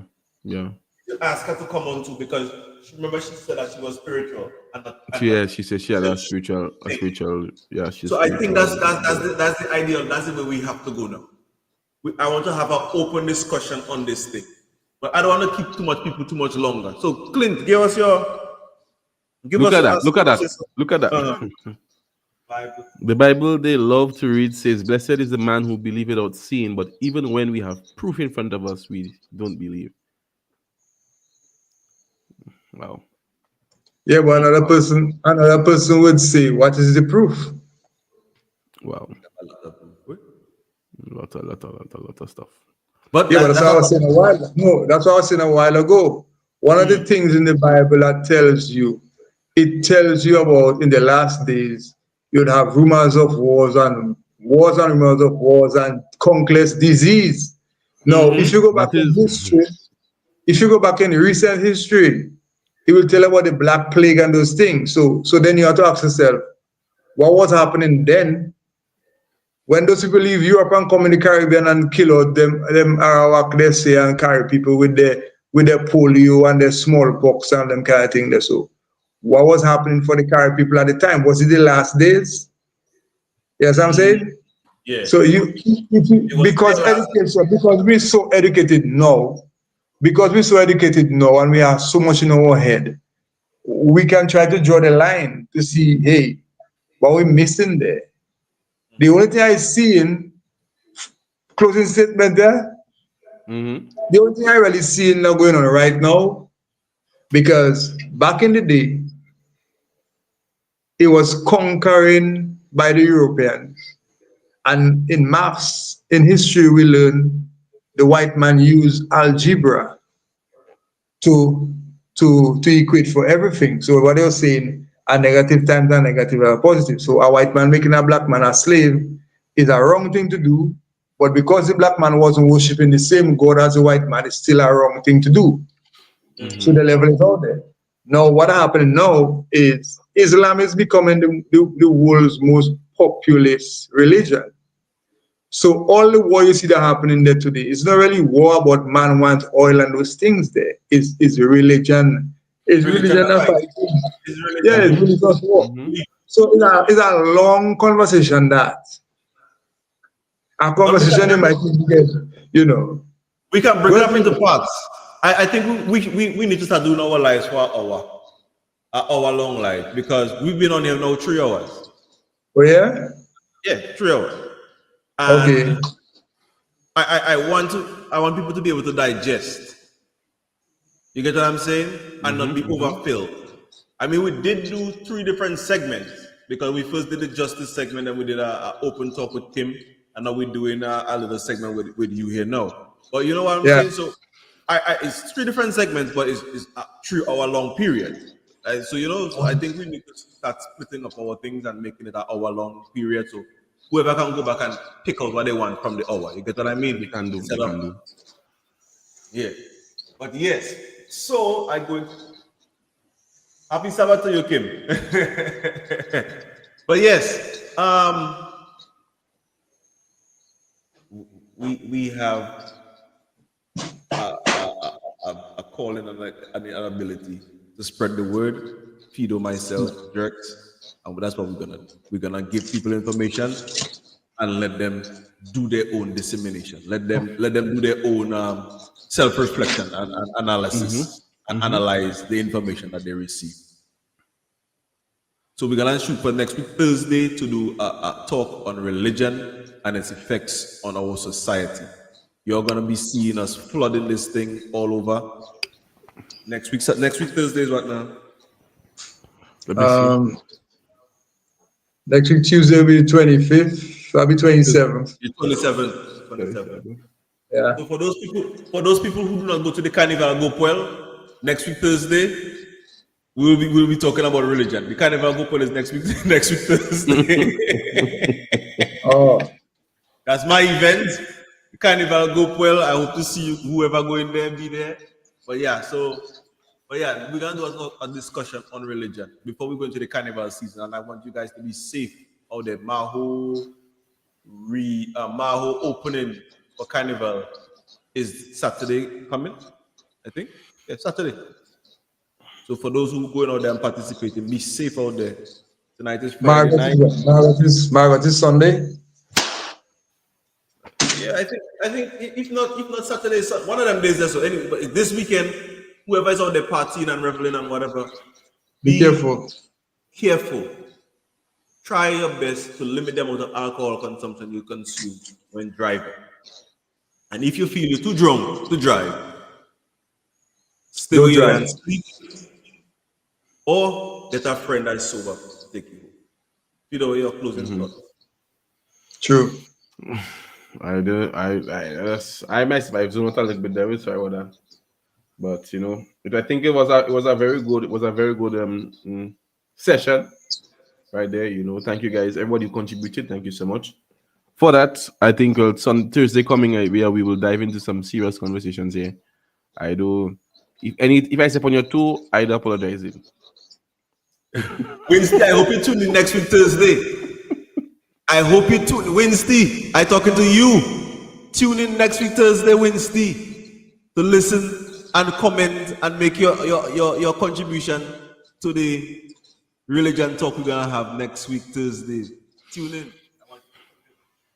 Yeah, because that is his thing. So he should. That is his feel. I know that is his feel. Yeah. He's strong there, so he can pull me up when I fall a little slack. You know. He should join. Hard next week. Yeah. Some of us gonna get the feeling, and I gonna invite a lot of religious people on that. I'm gonna send them the invitation. Once we make the flyer for it, I'm gonna send it to them, and I'm gonna keep on push. Whole week I gonna pump it. Whole week. Yeah.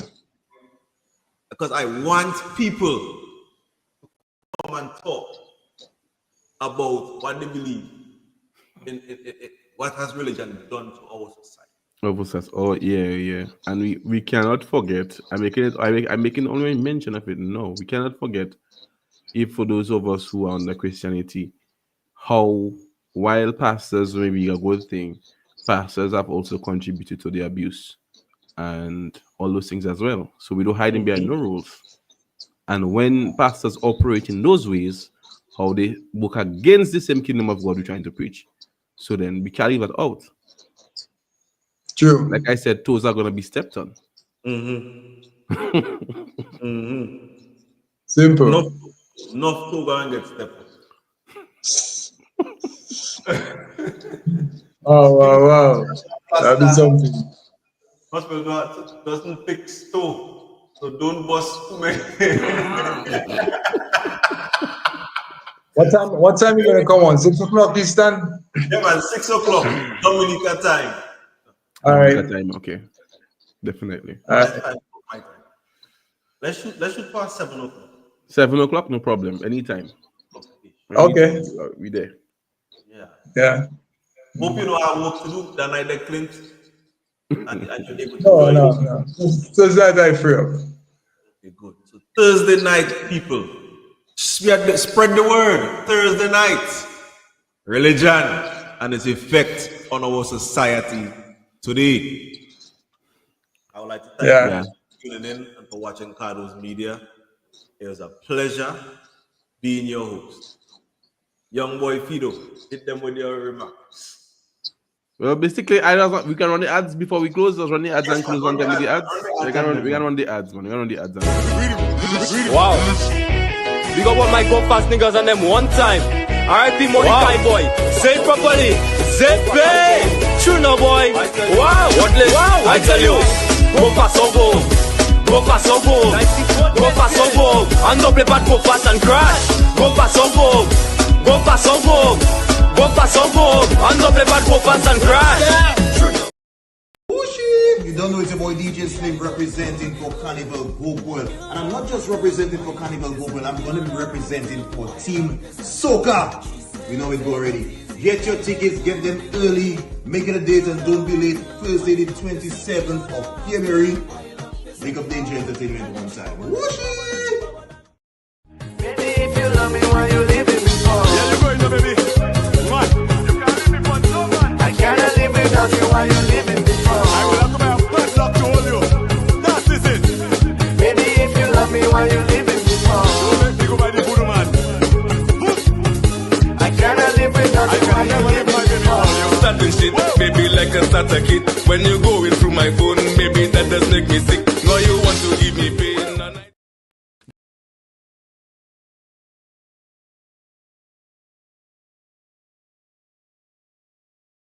Well, this is Cardo's media, and yeah, don't blame the messenger. Yeah.